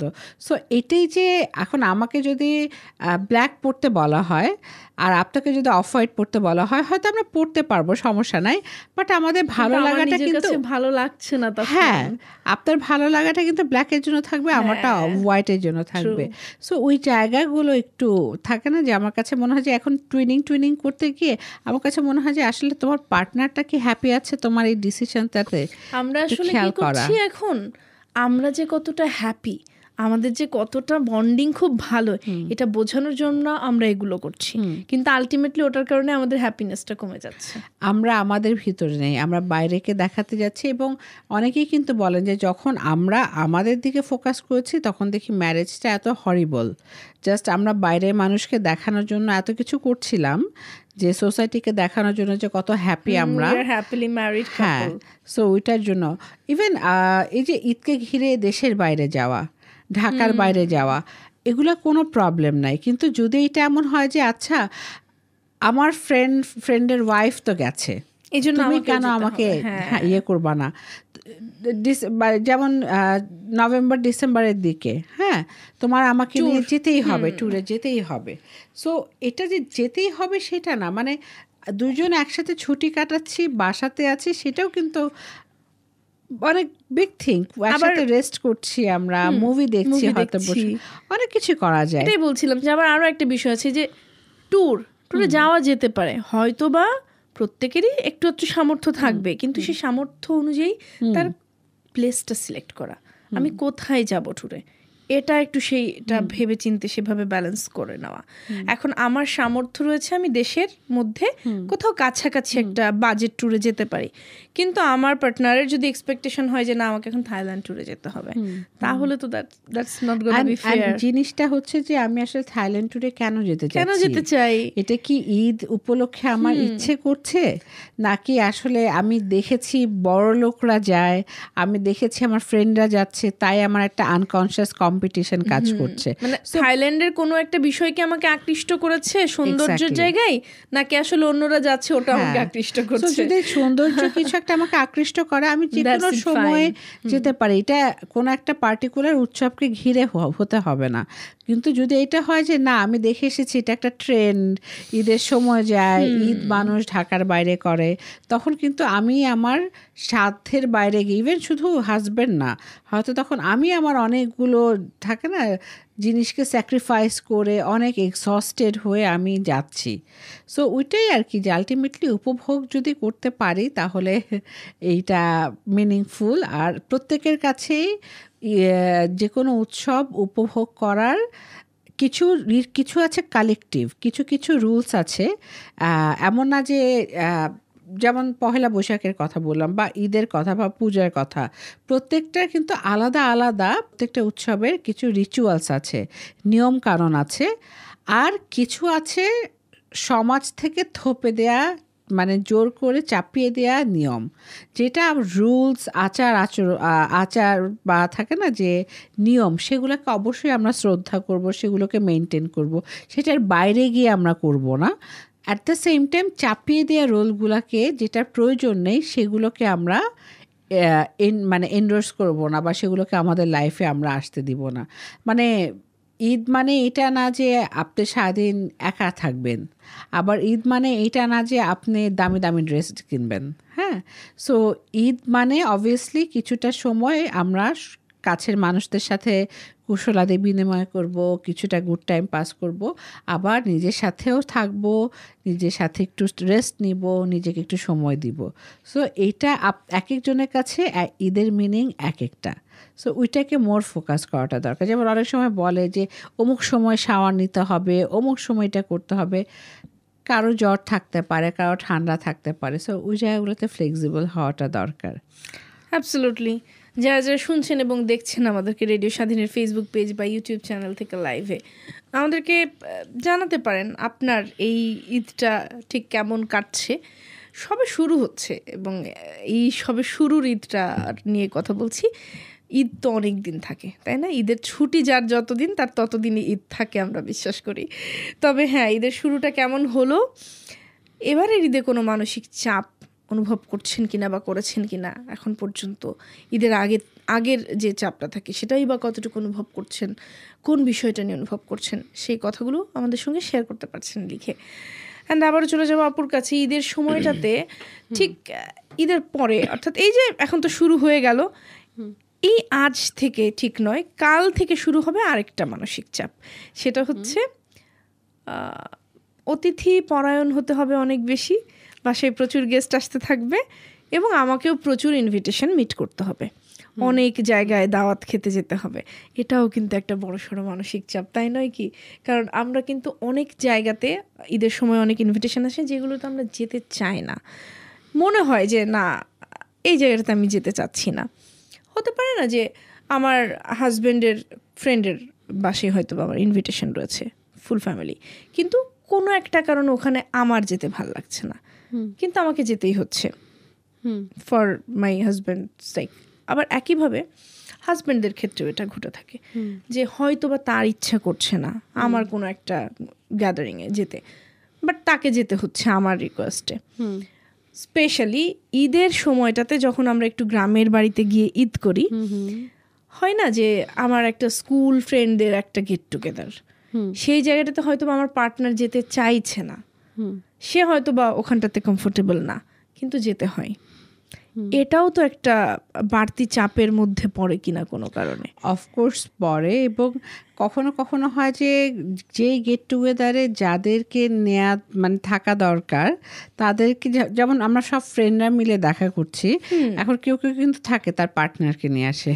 সো ওইটাতে হলে কিন্তু ডেফিনেটলি ফ্রেন্ডদের ভিতরে যে কনভারসেশন হয় সেটা কিন্তু হয় না, এবং পার্টনারও হয়তো এনজয় করছে না, বিকজ সে তো আর তাদের সাথে অতটা কানেক্টেড না। সো এই জায়গাগুলোতে জোর না করা অবভিয়াসলি ঝামেলা হচ্ছে। হ্যাঁ, বোথ এন্ডেই ঝামেলা হচ্ছে। তখন দেখা যায় ফ্রেন্ডরা সবাই সাইলেন্ট হয়ে যাচ্ছে, ভদ্র করে কথা বলছে। আবার আমার পার্টনার যাকে আমি জোর করে নিয়ে এসেছি সেও কথা বলছে না, কার সাথে কথা বলবে, কতটুকু বলবে। আরেকটা জায়গা আপতে বলাতে মনে পড়লো, ঈদের আগে ইফতারের আমি এবার বেশ কিছুটা সাফার করেছি, যার কারণে আমার কাছে মনে হলো যে এটা আমার জন্য, মানে আমি এটাকে নেগেটিভ ওয়েতে দেখি না, আমার কাছে মনে হচ্ছে এটা আমার একটা মানে শিক্ষার তো শেষ নেই। সো এবার একটা নতুন জিনিস শিখলাম, মানে সেটা হচ্ছে যে এবার ঈদে অনেক বেশি, মানে রোজার সময় অনেক বেশি ইফতারের ইনভাইটেশন ছিল।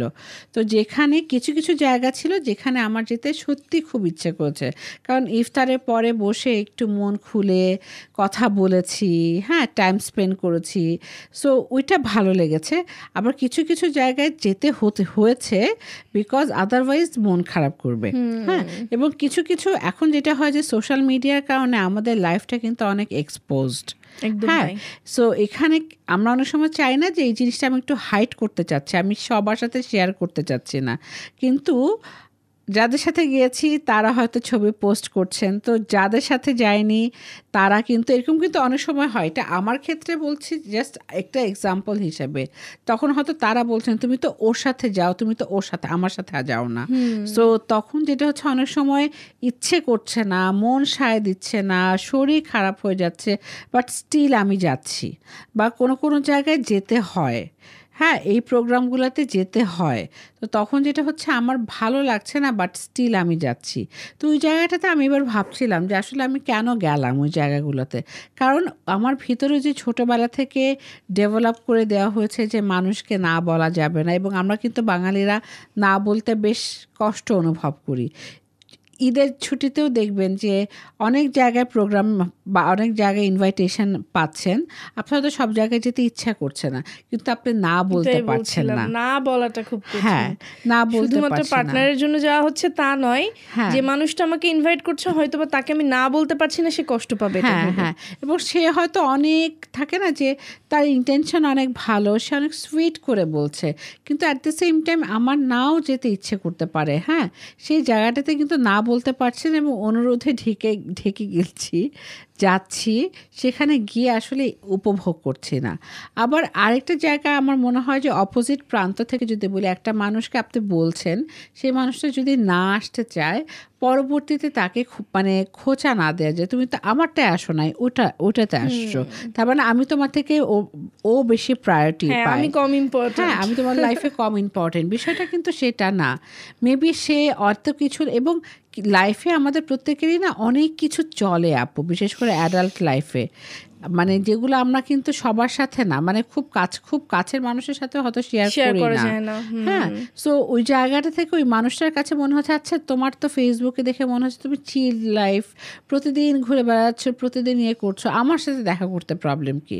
বাট ওই মানুষটা হয়তো ওই প্রোগ্রামে হাহাহিহি করে আসতেছে, বাসায় এসে হয়তো খুবই ডিভাস্টেটেড ওয়েতে সে শুয়ে পড়ছে, তার এনার্জি সব ড্রেন্ড হয়ে গেছে। সো ওই সেলফটাকে তো কেউ দেখছে না।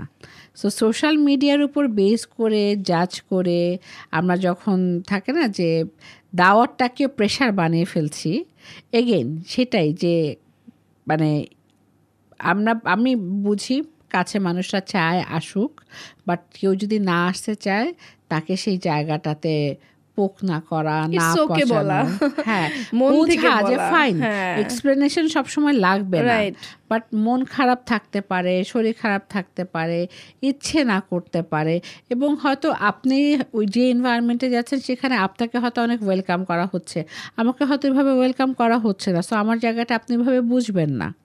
অনেক সময় থাকে না যে ঈদের প্রোগ্রাম বা বিভিন্ন বার্থডে পার্টিতে গেল, কেউ একজন হয়তো খাবার নিচ্ছে, লাইক আমি একবার খাবার নিচ্ছিলাম, সো খাবার নিচ্ছি, তখন আমার একজন রিলেটিভ এসে বললেন যে কতগুলা খাও, হ্যাঁ মোটা হয়ে যাবা তো, হ্যাঁ। তো ওইটা শোনার পরে কিন্তু সাথে সাথে একটা থাকে না যে তারপরে ধাক্কা খাওয়া, হ্যাঁ, এবার আমি দেখলাম যে অত খাবার ছিল না, বাট তারপর আমি ফার্দার নিতে পারলাম না, এটা অনেক আগের কথা আর কি। তো এই যে ঈদের দিনটা একটা মানুষকে তার মতো করে একটু খুশি থাকতে দেই না, তুমি মোটা হয়ে গেছো, তুমি শুকায় গেছো, তোমার বিয়ে হওয়া দরকার, এই কথাগুলা বিয়ের মধ্যে, তোমার বাচ্চা নিচ্ছ না কেন, এই কথাগুলা বিয়ের মধ্যে, বিয়ে বলি ঈদের উৎসবে না বলা, যে কোনো প্রকার উৎসবে ফিজিক্যাল অ্যাপিয়ারেন্সের জায়গাটাতে আমার কাছে মনে হয় কি, যে আমরা যখন পাবলিক গ্যাদারিং এ আরেকটা মানুষকে বলছি, এটাতে আমি শুধুমাত্র একটু অসভ্যতা করছি। I am sorry for my word, মানে না এটা অ্যাকচুয়ালি সিম্পলি আমার কাছে এটা অসভ্যতা মনে হয়। কারণ আমাদের প্রত্যেকের বাসায় অন্তত একটা আয়না আছে, আমি আমাকে দেখছি, আমি জানছি আমার যদি ওয়েট বাড়তে থাকে, আমি নিজে একটু ভারী অনুভব করছি, আমি বুঝতে পারছি আমার ওয়েটটা বাড়ছে। আমি যদি একটু কালো হয়ে থাকি, আমি বুঝতে পারছি আমার স্কিন টোনটা একটু ডার্ক হচ্ছে, ইটস ফাইন। আর আমাকে তো মনে করিয়ে বলে দেওয়ার দরকার নেই। এবং আপনি কি ধরনের শারীরিক অসুস্থতা বা মানসিক অসুস্থতার ভিতর দিয়ে যাচ্ছেন সে তো জানে না। হ্যাঁ, লাইক আমি কিসের ভিতর দিয়ে গেছি, কোন মেডিসিনের কারণে আমার ওয়েট বেড়ে গেছে, সে তো জানে না, তাকে তো আমি বলছি না। সো তখন এই যে জাজমেন্টগুলো, এবং খুব আননেসেসারিলি, এবং খুব থাকে না ওইগুলা চোখে খুব পড়ে, খুব হিউমিলিয়েটেড ফিল হয় আর কি ওই সময়টা। তো এই জিনিসগুলো, এই যে বাচ্চা নিচ্ছ না কেন, এই জিনিসগুলা, এই কথাগুলাই এই সময়গুলোতে অ্যাভয়েড করা দরকার। তাহলে অ্যাকচুয়ালি কথা বলবো কি নিয়ে, সেটা কিন্তু একটা প্রশ্ন দাঁড়ায় যে ঠিক আছে এটা করা যাবে না, ওটা করা যাবে না, আমরা অনেক বেশি এগুলো নিয়ে কথা বলছি, তাহলে কথা বলবো কি নিয়ে? কথা বলতে যদি চাই, এগুলোর বাইরেও কিন্তু অনেক টপিক আছে। হ্যাঁ, সেটাই আমি বলছি, এখন সবাই সুন্দর সুন্দর অনেক টপিক আছে, কিন্তু আমরা আসলে ওটা খুঁজি না। আমরা খুঁজি কি, আচ্ছা আমি একটু ওর প্রতি কনসার্ন, এটা বোঝানোর চেষ্টা করছি। কি কনসার্ন? আচ্ছা ওর যে একটু ওজন বেড়ে যাচ্ছে, এটা আমার চোখে পড়েছে। কেন পড়েছে? কারণ আমি ওকে নোটিস করেছি, আমি ওর প্রতি কেয়ারফুল। এখান থেকে আমি হয়তো বলছি, ওকে উপদেশ দিচ্ছি, ওর ভালোর জন্য বলছি, কিন্তু অ্যাকচুয়ালি তো আমি আরো অনেক বিষয় নিয়েও কথা বলতে পারি তার সাথে।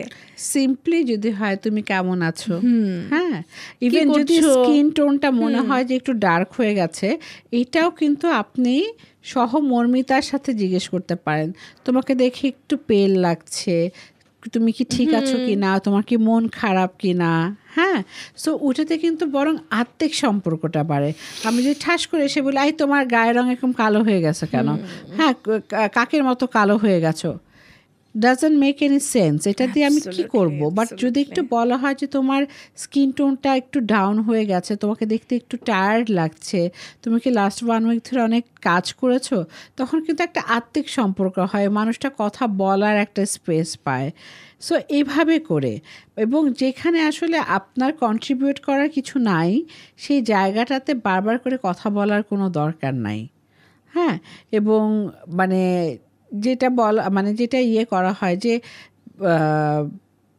মানে কি বলবো এটাকে, যে টেবিলে বসে আমরা কোথায় বসে কোন কথাটা বলছি সেটাও একটু সেন্সিটিভলি ভাবা দরকার। কারো প্রাইভেট লাইফ সম্পর্কে আমি হয়তো জানি সে একটা কোনো ক্রাইসিসের ভিতর দিয়ে যাচ্ছে, সো অনগোয়িং আমি হয়তো গেস্টদের সামনে দিয়ে পাশ দিয়ে হেঁটে হেঁটে আমি যেতে জিজ্ঞেস করতেছি, তোর ম্যারিড লাইফের অবস্থা কী, হ্যাঁ, আর তোর যে ব্রেকআপটা যে হলো, ব্রেকআপটার কী অবস্থা, হ্যাঁ তুই কি ওই মেডিসিনটা ঠিক মতো নিচ্ছিস। আশেপাশের মানুষকে শুনিয়ে কিন্তু তার প্রাইভেসিটা আমি ভঙ্গ করছি। আবার কিছুই না, আমরা অনেক সময়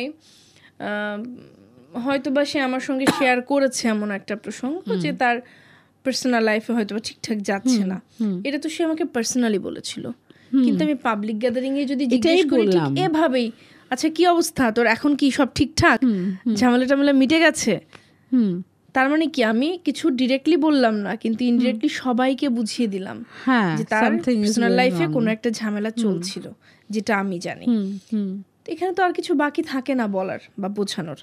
তো তাহলে ওই ট্রাস্টটা তো আমি ব্রেক করলাম, যে আমার সঙ্গে খুব পার্সোনালি বলেছিল। তো এই বিষয়গুলো আসলে ঘটে, এবং উৎসবের মধ্যে এই ঘটনার অবতারণাগুলো ঘটলে উৎসবের আনন্দটা এই কারণেই নষ্ট হয়ে যায়, এবং সেই উৎসবটার উপভোগ্য থাকে না, তখন ওটা মানসিক চাপের কারণ হয়ে যায়। এবং এই কারণেই অনেক ধরনের উৎসবে আমরা সবার সাথে সামিল হতে চাই না, ভয় পাই। আপনার সন্তান দেখবেন যে কোথাও কোথাও মাঝে মধ্যে যেতেই চায় না, ভয় পাই, না আমি যাব না, তোমরা যাও ঘুরে এসো, আমি যাব না, আমি একা থাকবো, এমন অনেক ঘটে। হ্যাঁ, এবং আমার একজন ক্লায়েন্ট বলেছিলেন যে ঈদের দিন মানে হচ্ছে আমার কাছে ট্রমা, বিকজ আমি যাওয়ার সাথে সাথে আমার সবগুলো খালাতো বোন কি আমাকে বুলি করা শুরু করবে, তুমি এই ড্রেস পরছো কেন, তোমার এই হেয়ারস্টাইল কেন, এবং এই জায়গাটাতে মা তাদের পক্ষ হয়ে আমাকে তাদের সামনে বকা দিবে। সো ঈদটা তাদের জন্য ট্রমা হয়ে গেছে। বা কোনো ছেলে মেয়েদের কাছ থেকে শুনেছি যে মিস ছোটবেলা থেকে ঈদের আগের দিন মানে চাঁদ রাত মানে হচ্ছে আব্বু আম্মু ঝগড়া করবে। হ্যাঁ, এবং এটা তাদের একটা প্যাটার্ন, বলে যে মিস এমন না যে একবার দুইবার হয়েছে, এটা তাদের প্যাটার্ন, এখন পর্যন্ত এটাই তাদের প্যাটার্ন। সো বাজার কেন এত লাগবে, এটা কেন লাগবে, ওইটা কেন লাগবে থেকে অনেক বড়, মানে স্মল ইস্যুগুলো নিয়ে অনেক বড় মারধর পর্যন্ত হয়ে যাচ্ছে। সো পরের দিন ঈদের দিন সকালবেলা মার চোখ দিয়ে পানি বের হচ্ছে, মার মলিন চোখ, বাবা হয়তো খুব রাগ করে বাসা থেকে বের হয়ে গেল। সো এই পার্সনটার কাছে ঈদের ডেফিনেশন আসলে কি? ঈদ কিন্তু তার কাছে একটা ট্রমা, বা পুজোর এই সময়টা কিন্তু তার কাছে ট্রমা, বা পহেলা বৈশাখ, এরকম কিছু কিছু ফ্যামিলি আছে যেখানে কিন্তু দেখা যায় যে স্পেশাল অকেশনগুলোর আগে ফ্যামিলিতে টর্চার, অশান্তি এগুলো হয়ে থাকে। সো এগুলোর মানে কিন্তু তার কাছে ট্রমা হয়ে বসে থাকে। তো তখন দেখা যায় যে বড় হবার পরে এখন হয়তো বাবা মা থেকে দূরে আছে বা অ্যাডাল্ট লাইফে আছে, কিন্তু সেও কিন্তু আনকনশিয়াসলি এই মেসেজটা বেয়ার করে যাচ্ছে। সো ঈদ আসলেই তার অস্বস্তি হচ্ছে, ঈদ আসলেই মনে হচ্ছে যে আচ্ছা আমি মানে কি করব, মানে ঈদে আসলে কি করে মানুষ, হ্যাঁ, এনজয় করতে পারছে না মোমেন্টগুলোকে, ঈদের অর্থটাই খুঁজে পাচ্ছে না তখন। হ্যাঁ, এক্স্যাক্টলি, ঈদের অর্থটাই খুঁজে পাচ্ছে না। কি ভীষণ একটা অদ্ভুত পরিস্থিতি না, যে আমরা একটা উৎসব যেটাকে উপভোগ করতে চাই, উপভোগ্য একটা বিষয় যেটা আমাদের কাছে আসেই উপভোগ করবার জন্য, কিন্তু আমরা সেটা উপভোগ করতে গিয়েই মানসিক চাপ বাড়াচ্ছি, কখনো নিজের মানসিক বাড়াচ্ছি চাপ, আর কখনো কখনো অন্যের মানসিক চাপ বাড়ার কারণটা আমি হয়ে দাঁড়াচ্ছি।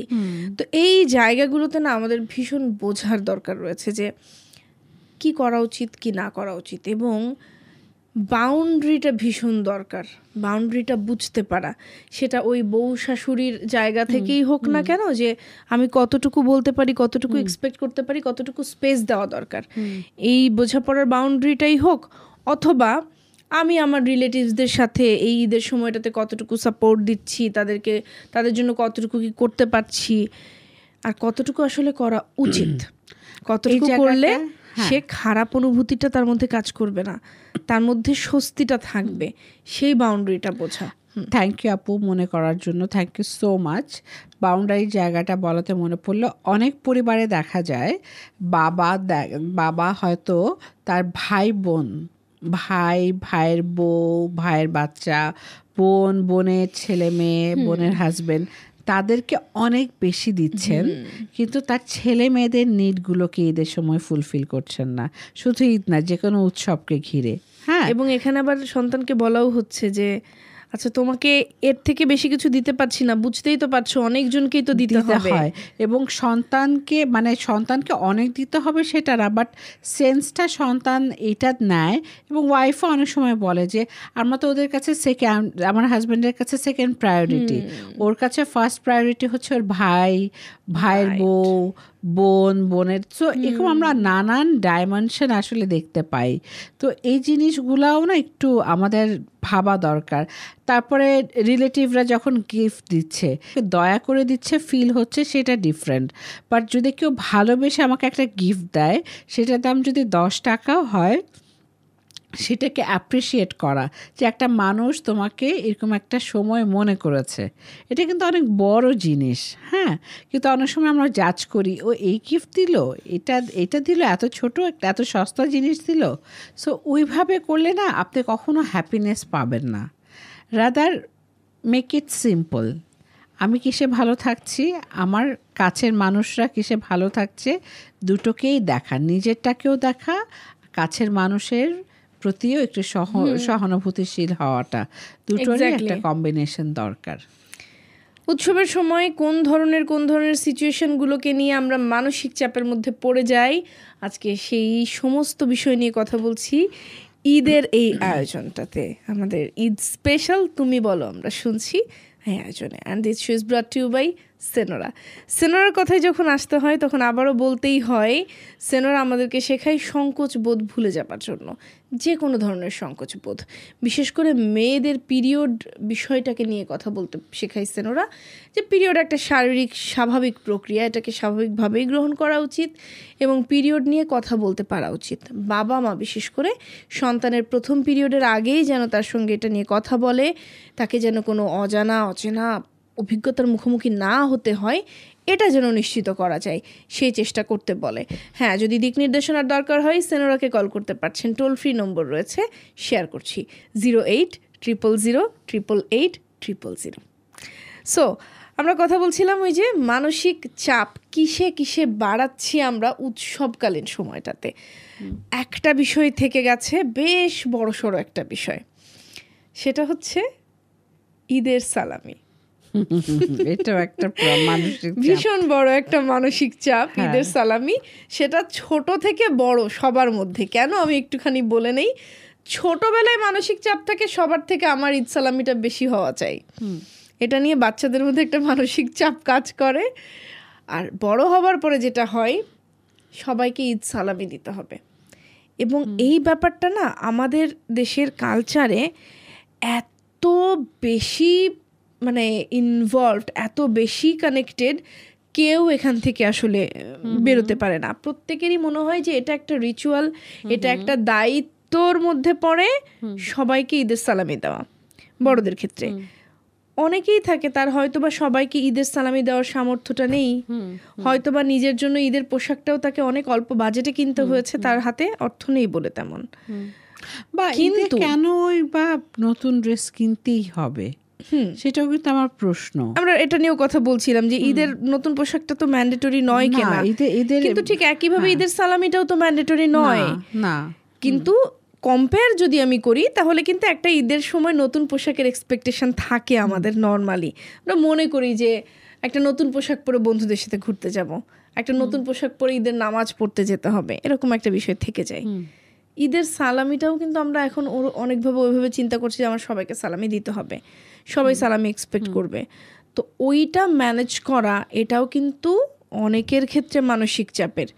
বিশেষ করে যে হয়তোবা নতুন সবে চাকরিতে জয়েন করেছে, খুব বেশি টাকা স্যালারি পায় না, কিন্তু ওই যে সে এখন অর্থ উপার্জন করছে, সো তার প্রতি কিন্তু সবার একটা ঝোঁক থাকে, বিশেষ করে কাজিনদের, ছোট বয়সী কাজিন যারা থাকে। হ্যাঁ, এখন তো ভাইয়া বা আপু তোমার তো এবার ঈদ সালামি দিতে হবে। তো ওই সময়গুলোতে না দিতে তো খুব ভালো লাগে সবারই, ঈদ সালামি সবাইকে দিতে, কিন্তু একটা মানসিক চাপ তো কাজ করেই। সেটা একটা বিষয়।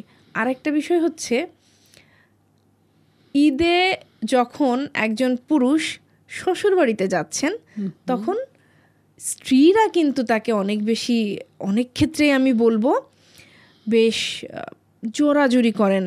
তার বাবার বাড়ির সকলকে একটা ঈদ বোনাস আমি বলবো না, ইট সাউন্ডস লাইক বোনাসই অ্যাকচুয়ালি, কারণ সালামির অঙ্কটা এমনভাবে সেট করে দেন ওয়াইফরা যেটা আসলে বোনাসের কাছাকাছি গিয়েও অনেক সময় পড়ে যায়। যে ঈদের সালামি অল্প অ্যামাউন্ট দিলে হবে না, সেখানে আমার একটা প্রেস্টিজের ব্যাপার আছে, একটা স্ট্যাটাসের ব্যাপার আছে। তো সবাইকে এরকম অ্যামাউন্টের সালামি দিতে হবে। শুধুমাত্র আত্মীয় স্বজন পরিবারের মধ্যেও অনেক সময় আটকে থাকে না, পাড়া প্রতিবেশী এলাকার ছোট ভাই বোনদেরকেও ঈদ সালামি দিতে হবে এবং সেই রকম একটা অ্যামাউন্টের। এটাও কিন্তু মেনটেন করা অনেক বড় মানসিক একটা চাপের কারণ হয়ে দাঁড়ায়। সেটাই, মানে ঈদ সালামিটার বেসিক্যালি বিষয়টা কি ছিল আমাদের সময় বলি, তার আগে খুবই ছোট অ্যামাউন্ট দেয়া হতো। এমন না যে ওই সময়টাতে মানে আমাদের মামা খালারা এফোর্ড করতে পারতো না, বাট এটা হচ্ছে একটা আদর আর কিছু না। এবং এটা হচ্ছে হ্যাঁ। নতুন টাকার একটা কচকচে সুন্দর নতুন একটা টাকা, হ্যাঁ, ফিলিং। এটাই, 10 বাট টাকা, এটা একটা 5 মজা, টাকা, এটা 20 পার্ট টাকা, অফ এরকম, মজা। হ্যাঁ, ভীষণ কিন্তু মজার। এখনকার ছেলে মেয়েদের ঈদ সালামি দেয়াই হয় হচ্ছে 5,000, 10,000, 20,000, Right. হ্যাঁ।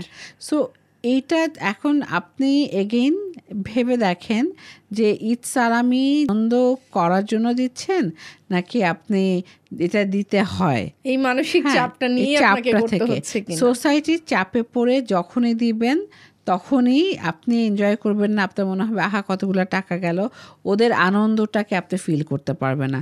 রাদার আপনার যদি মনে হয় সালামি দিতে চান, অনেক সময় অনেকে মজা করে 10 টাকাই দেয়, আমি সবাইকে 10 টাকা দিব, ফাইন, কোনো সমস্যা নাই। এবং ওই সালামিটাতেই কিন্তু বেশ মজা, বেশি মজার থাকে। হ্যাঁ। এবং যেটা আপনাকে বলছিলাম আপু ফার্স্টের দিকে, যে যেমন যে বললেন যে মায়ের ফ্যামিলিতে আমার শ্বশুর বাড়িতে আমার মানিজ্জত থাকবে না তুমি যদি এত টাকা না দাও।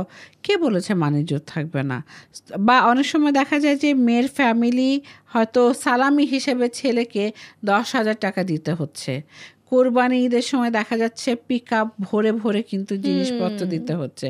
সো এগুলা কে বলেছে? না করলে কি হবে একটু ভেবে দেখা। হ্যাঁ, ট্রু। এবং যেটা আমি লাস্ট টাইম মানে প্রথমে স্টার্ট করেছিলাম যে এখনকার আমার কাছে মনে হয় যে বড়বেলার ঈদটা প্রথমে মনে হতো কি কার্সের মতো, অত্যাচারের মতো লাগতো, যে অভিশাপ, আল্লাহ এত কিছু করতে হচ্ছে, সবাইকে দিতে হচ্ছে, সবার জন্য করতে হচ্ছে, রান্নাবাড়ি করতে হচ্ছে, এটা সেটা।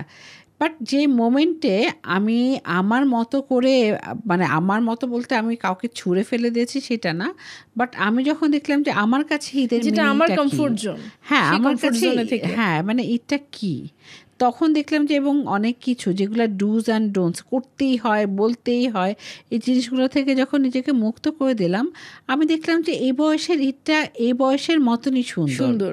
হ্যাঁ, এই বয়সের ঈদের একটা ডিফারেন্স আছে। এখন আমরা গিফট দেই, হ্যাঁ, এবং গিফটগুলো যখন কিনি অবভিয়াসলি আমার এবং সাধ্য অনুযায়ী আমার কাছে কিন্তু ভালো লাগে, ওই মানুষটা ভালো লাগবে কি লাগবে না সেটা তার বিষয়, বাট আমি স্যাটিসফাইড থাকছি। হ্যাঁ, বা হচ্ছে যে মানে এখন আমি হয়তো অনেক কিছু দিচ্ছি, সো এই যে 10 টাকার নোটই দিলাম ফর এক্সাম্পল, বা 20 টাকার নোট দিলাম, ওদের যে আনন্দটা দেখলাম সেটাও কিন্তু প্রাইসলেস। এটাকে আপনি কোনো কিছু দিয়ে ইয়ে করতে পারবেন না, জাজ করতে পারবেন না। সো প্রত্যেকটা সময়ের, প্রত্যেকটা এইজের, প্রত্যেকটা সময়ের মানে উৎসবকে উপভোগ করার আমাদের দৃষ্টিকোণ কিন্তু ডিফারেন্ট হয়। একটা সময় আমি প্রচুর এই সোশ্যাল প্রেশারগুলো থেকে ইয়ে করতাম, আমার হয়তো হচ্ছে না ফিনান্সিয়াল জায়গা থেকে, তারপরেও নিজেকে পুশ করে জিনিসপত্র কিনতাম, বাট এখন ওই জায়গা থেকে সরে এসেছি, যেটা যাকে যতটুকু দিতে ভালো লাগে ততটুকুই দিই। এখানে কারোর প্রতি মানে প্রতিশোধ বা কারোর প্রতি হিংসা থেকে না দেয়া বিষয়টা সেটা না। সো আমার কাছে মনে হয় যে আমরা অনেক সময় ওই যে ভাবি ছোটোবেলার ঈদটাই ভালো ছিল বলে আমরা স্টাক হয়ে থাকি। বড়বেলাতে যে ঈদেও কিন্তু আমাদের অনেক কিছু সুন্দর হচ্ছে, অনেক কিছু ডিফারেন্ট হচ্ছে। অনেক বাবা মা বলেন যে ঈদের সময় ছেলে মেয়ে এসে একসাথে আমরা একটা লম্বা সময় কাটিয়ে গেলাম, এটাও কিন্তু ছেলে মেয়ে যেমন একটা প্রাণশক্তি পেল, বাবা মাও একটা প্রাণশক্তি পেল। তো এরকম আমরা কিন্তু ঈদে বলি বা যে কোনো উৎসবে বলি আমরা অনেক কিছু পজিটিভ পাই, কিন্তু যদি আমরা স্টাক হয়ে থাকি যে না আমার ছোটোবেলাটাই ঈদটা বেস্ট ছিল, ওই কম্প্যারিজনটার কোনো মানেই হয় না। হ্যাঁ, ছোটোবেলায় আমি নিতাম, এখন আমি দিচ্ছি, দুটার ভিতরেই কিন্তু বিউটি আছে। সো এই বিউটিটাকে ফাইন্ড আউট করাটা ইম্পর্টেন্ট। অ্যাবসলিউটলি। এবং একেবারেই শেষ একটা প্রশ্ন করতে চাই, তারপরেই আজকের পর্বটাতে ইতি টানবো। এবং ঈদটা পুরোটা সময় আসলে এখনও বাকি রয়েছে, সবে শুরু হয়েছে যেহেতু। সো সুন্দরভাবে ঈদ এই উদযাপনটা আমাদের করতেই হবে। সো সেই ঈদ উদযাপনটা সুন্দর করে করতে গেলে মানসিক চাপটা কমানো খুব জরুরি। এই কারণে আজকের আমাদের এই এপিসোডে এই বিষয়টাকে রাখা। যাই আমরা সেই শেষ প্রশ্নটাতে যাই, ভীষণ সিরিয়াস একটা প্রশ্ন আপু, যেটা দিয়ে আমরা ঈদ আয়োজনটা শেষ করছি। এবারের ঈদে কত সালামি পেলেন আর কত দিলেন? সেটা সেটা আপাতত থাকুক। হ্যাঁ, সিক্রেট না, ঠিক মানে থাকে না যে সালামির অ্যামাউন্টটা আমার কাছে ম্যাটার এখনো করে যেহেতু না, শেষ হয়নি, মানে আমার কাছে সালামির অ্যামাউন্টটা ম্যাটার করে না, যে দিচ্ছেন তার ভালোবাসাটা, যাকে দিচ্ছি তার প্রতি আমার ভালোবাসাটা। দেওয়াটা কি বেশি হলো নাকি পাওয়াটা বেশি হলো? হিসাবে দেয়াটা বেশি। এবং আমি এখন যেটা যে আমি হ্যাপি হয়ে খুশি হয়ে দেই, কারণ আমি আমার সামর্থ্য অনুযায়ী দেই। সো যতটুকু পারি ততটুকু দেই, বাট যেখানে দিতে পারি না সেখানে দিব না, দ্যাটস ফাইন। সো সেই জায়গা থেকে আমি ওকে। তবে একটা জিনিস আমি একটু বলবো, ঈদের সময়টাতে যদিও লাস্টের দিকে চলে এসেছি, আমরা আমাদের বাসায় যারা কাজ করছেন, গৃহকর্মী আছেন, তাদের জন্য যাতে ঈদটা স্পেশাল হয়, একটু যাতে ফোকাস করি আমরা হয়তো নিজেরা অনেক সময় একটা শাড়ি বা সালোয়ার কামিজ কিনে এনে দিয়ে বলি যে তোর ঈদের ড্রেস, এটা কিন্তু তার চয়েস নাও হতে পারে। হ্যাঁ, ওর কিন্তু নিজস্ব চয়েস আছে। সো এই জায়গাটাতে আপনি হয়তো ওকে টাকাটা দিয়ে দিলেন, ও ওর মতো করে, হতে পারে যে ও হয়তো ঈদে কিছু কিনবেও না। হ্যাঁ, এই টাকাটা হয়তো ওর সন্তানের জন্য হয়তো স্পেন্ড করতে চাচ্ছে। So at the same time আপনি একটু খেয়াল করলেন যে ও অ্যাটলিস্ট একটা ড্রেস যেন হলো মানে ঈদের সময় পরে। এবং ঈদের সময় দেখা যায় গেস্ট আসলে আমরা অনেক বেশি আমাদেরকে নিয়ে ব্যস্ত থাকি, ও ঈদে কি পরলো, ও ঈদে কি করলো, ওটা কিন্তু আমরা জিজ্ঞেস করি না। আপু খুব সুন্দর একটা জায়গা, এই জায়গাটাতে আমার কিছু পার্সোনাল অবজারভেশন আছে বা ওপিনিয়ন রয়েছে, বা আমি যেটা করি আমি একটু সেটাও বলতে পারি।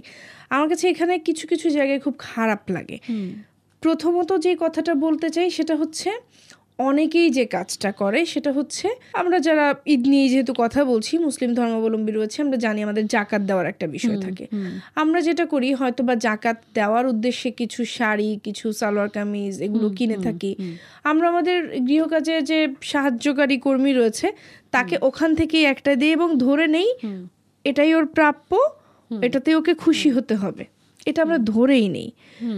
এর বাইরেও যে আবার তার কোনো প্রাপ্য থাকতে পারে এটা আমরা ভাবি না, অনেকেই ভাবি না। এখন আমার এখানে একটা প্রশ্ন রয়েছে, সেটা হচ্ছে, প্রশ্ন ঠিক না, এটা আমি আমার স্টেটমেন্টেই বলতে চাই, লাইক আমি যদি কোথাও একটা কাজ করে থাকি, সেটাও আমার একটা জব, একটা কাজ করছি, সেও তো আমার এখানে একটা জব করছে, এটাও তার একটা কাজ। প্রত্যেকটা কাজেরই সম্মান রয়েছে, সম্মানের জায়গাটা সমান আমি মনে করি।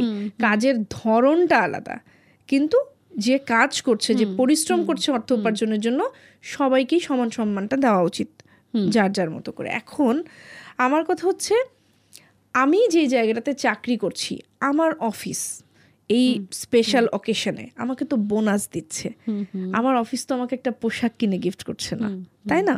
তাহলে আমি কেন আমার কাছে যেই মানুষটা আসলে কাজ করছে, সেও তো একটা জবই করছে, আমি তাকে বোনাসটা কেন ওই টাকার অ্যামাউন্টে বা টাকার অঙ্কে কেন দিতে গিয়ে সংকোচ বোধ করি? আমারও তো তাকে সেভাবেই ট্রিট করা উচিত যেভাবে আমি ট্রিটেড হচ্ছি, রাইট? সেকেন্ড পয়েন্টে আসি, আমি তো ঈদের একটা ছুটি পাই, কিন্তু ঈদের ছুটির সময়টাতে যদি আমি আমার বাসায় আয়োজন করি, আমার সেই দিনগুলোতে তাকে আরো বেশি প্রয়োজন হয়। আমি এটা ভাবি না তার বাসাতেও সেমাই রান্না করতে হবে, তার বাসাতেও কিছু পরিবারের সদস্য আছে, তাদের জন্য তাকে একটা ঈদ আয়োজন করতে হবে। সে যদি ঈদের সময় পুরো সময়টা আমার সাহায্যেই কাটিয়ে দেয়, তার ঈদটা কোথায়? এটাই মানে এই সিস্টেম করতে পারি আমরা। আমি যদি মনে করি আমার আয়োজনটার জন্য যা কিছু তার হেল্প প্রয়োজন, আমি একটু ঈদের আগে গুছিয়ে নিতে পারি, নিলাম। এক্স্যাক্টলি, ঈদের দিনটা সবার মতো করে সবার থাকে। হ্যাঁ, ইভেন যদি মনে হয় যে ঈদের দিন আপনার সাপোর্ট লাগবে 1-2 ঘন্টার জন্য, সে হয়তো লিমিটেড করে নিলাম, একটু আসলো, সে হয়তো একটু আপনাকে অ্যাসিস্ট করলো, ঈদের কিছু খাবার আপনি হয়তো তাদেরকে একটু দিয়ে দিলেন। আমি যে আয়োজনটা করছি তাদেরকেও একটু সঙ্গে রাখতে পারি। হ্যাঁ, ওইটাই বললাম, আমরা গৃহকর্মী যারা আছেন তাদের কথা না অনেক সময় ভুলে যাই। আমরা ডিসাইড করে দিই এই টাইপের ড্রেস এনেছি, এবং আমরা বলি এই যে ড্রেসটা এনেছি তুই জীবনে পরেছিস, চোখে দেখেছিস, ওর দরকার নাই। ওর এটা দরকার নাই। আপনি সমুদ্রের পাড়ে বসে জুস খাচ্ছেন এবং সমুদ্র দেখছেন, ও কিন্তু সমুদ্রের মধ্যে সাঁতার কাটছে। সো আপনার দেখার ওর দেখার ভিতরে অনেক দৃষ্টিভঙ্গির পার্থক্য থাকবে। সো আপনি টাকাটা দিলে ওর যতটুকু সুবিধা হবে, আর আপনি একটা ড্রেস কিনে দিলে ওর ততটুকু কিন্তু হবে না। তো ওইটাই আর কি, যে আমরা সবার প্রতি, আমাদের সিনিয়র সিটিজেন যারা আছেন, নিজের প্রতি, কাছের মানুষ, সমবয়সী, ছোট, গৃহকর্মী, সবার প্রতি যাতে একটু থাকে না যে ভালোবাসাটা, কম্প্যাশনটা ছড়িয়ে দিই। আমরা অনেক কথা বলেছি, কিন্তু অনেক কথা বলবার না বাকি থেকে গেছে। এবং আমার কাছে মনে হয় যে আমাদের আজকের এই আয়োজনটা তো ঈদ স্পেশাল, একেবারে ঈদের সময়টাতে এসেই আমরা রেখেছি, ঈদের শুরুতেই এই বিষয়টা নিয়ে এসেছি। কিন্তু পরবর্তী সময়ে একটা এপিসোড করতে চাই, যে কোনো একটা ঈদের ঠিক আগেই আমরা একটা এপিসোড করতে চাই, যে একটা উৎসবকে ঘিরে উৎসবের আগের সময়টাতে ডুজ অ্যান্ড ডোন্টস, এটাতে মানে একটু এটাতে একটা টার্মিনোলজি ব্যবহার করা যেতে পারে, যদিও সকলের ক্ষেত্রে same dos and don'ts applicable নয়, কিন্তু কমন কিছু বিষয়, যে বিষয়গুলো আমাদের করা উচিত আর যে বিষয়গুলো করা উচিত না, সেগুলো নিয়ে আমাদের মনে হয় যে অনেক কথা বলার বাকি থেকে গেছে। কারণ একদম শেষ মুহূর্তে সে মনে পড়লো যখন আপনি এই যে গৃহকাজে সাহায্যকারী কর্মীর কথা বললেন, তারপরে গিয়ে বললেন বয়স্কদের কথা।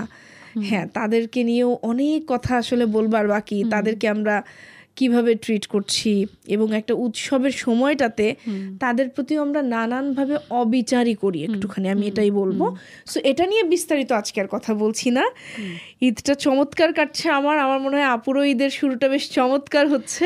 ঈদের চাঁদ রাত থেকে শুরু করে ঈদের পরের দিন, এই পুরোটা সময়কেই ধরেই আমি ঈদ ধরি, মানে ঈদের ছুটি। এক্স্যাক্টলি, আমার কাছেও তাই। এটাই তো, পুরোটা সময় সবাইও একটু রেস্ট করে, কারণ আমরা প্রচুর কাজ করেছি ঈদের আগ পর্যন্ত, সবারই অনেক স্ট্রেসফুল সিচুয়েশন সময় যায়। একটু নিজের দিকে খেয়াল রাখবেন, রেস্ট করাটা খুব ইম্পর্টেন্ট। প্রাণ খুলে মন খুলে একটু ঘুমান, আনন্দ করুন। এবং কারণ আবার আমাদেরকে তো অফিসে, বাচ্চাদেরকে স্কুল কলেজে ব্যাক করতে হবে, সো সেখানে একটা ডেইলি লাইফ, সো এখান থেকে একটা সুন্দর একটা ব্রেকটাকে উপভোগ করুন। অ্যাবসলিউটলি। সো এই সময়টা, এই ছুটিটা সবার জন্য ভালো কাটুক, এই উৎসবটা সবার জন্য উপভোগ্য হোক, সকলেই উপভোগ করি, মানসিক চাপ মুক্ত থাকি। আজকের মতো বিদায় নিচ্ছি, সবাইকে আরও একবার ঈদ মোবারক অ্যান্ড শুভরাত্রি। শুভরাত্রি। তুমি বলো, আমরা শুনছি। স্বাধীন counselling show, Brought to you by Sonora.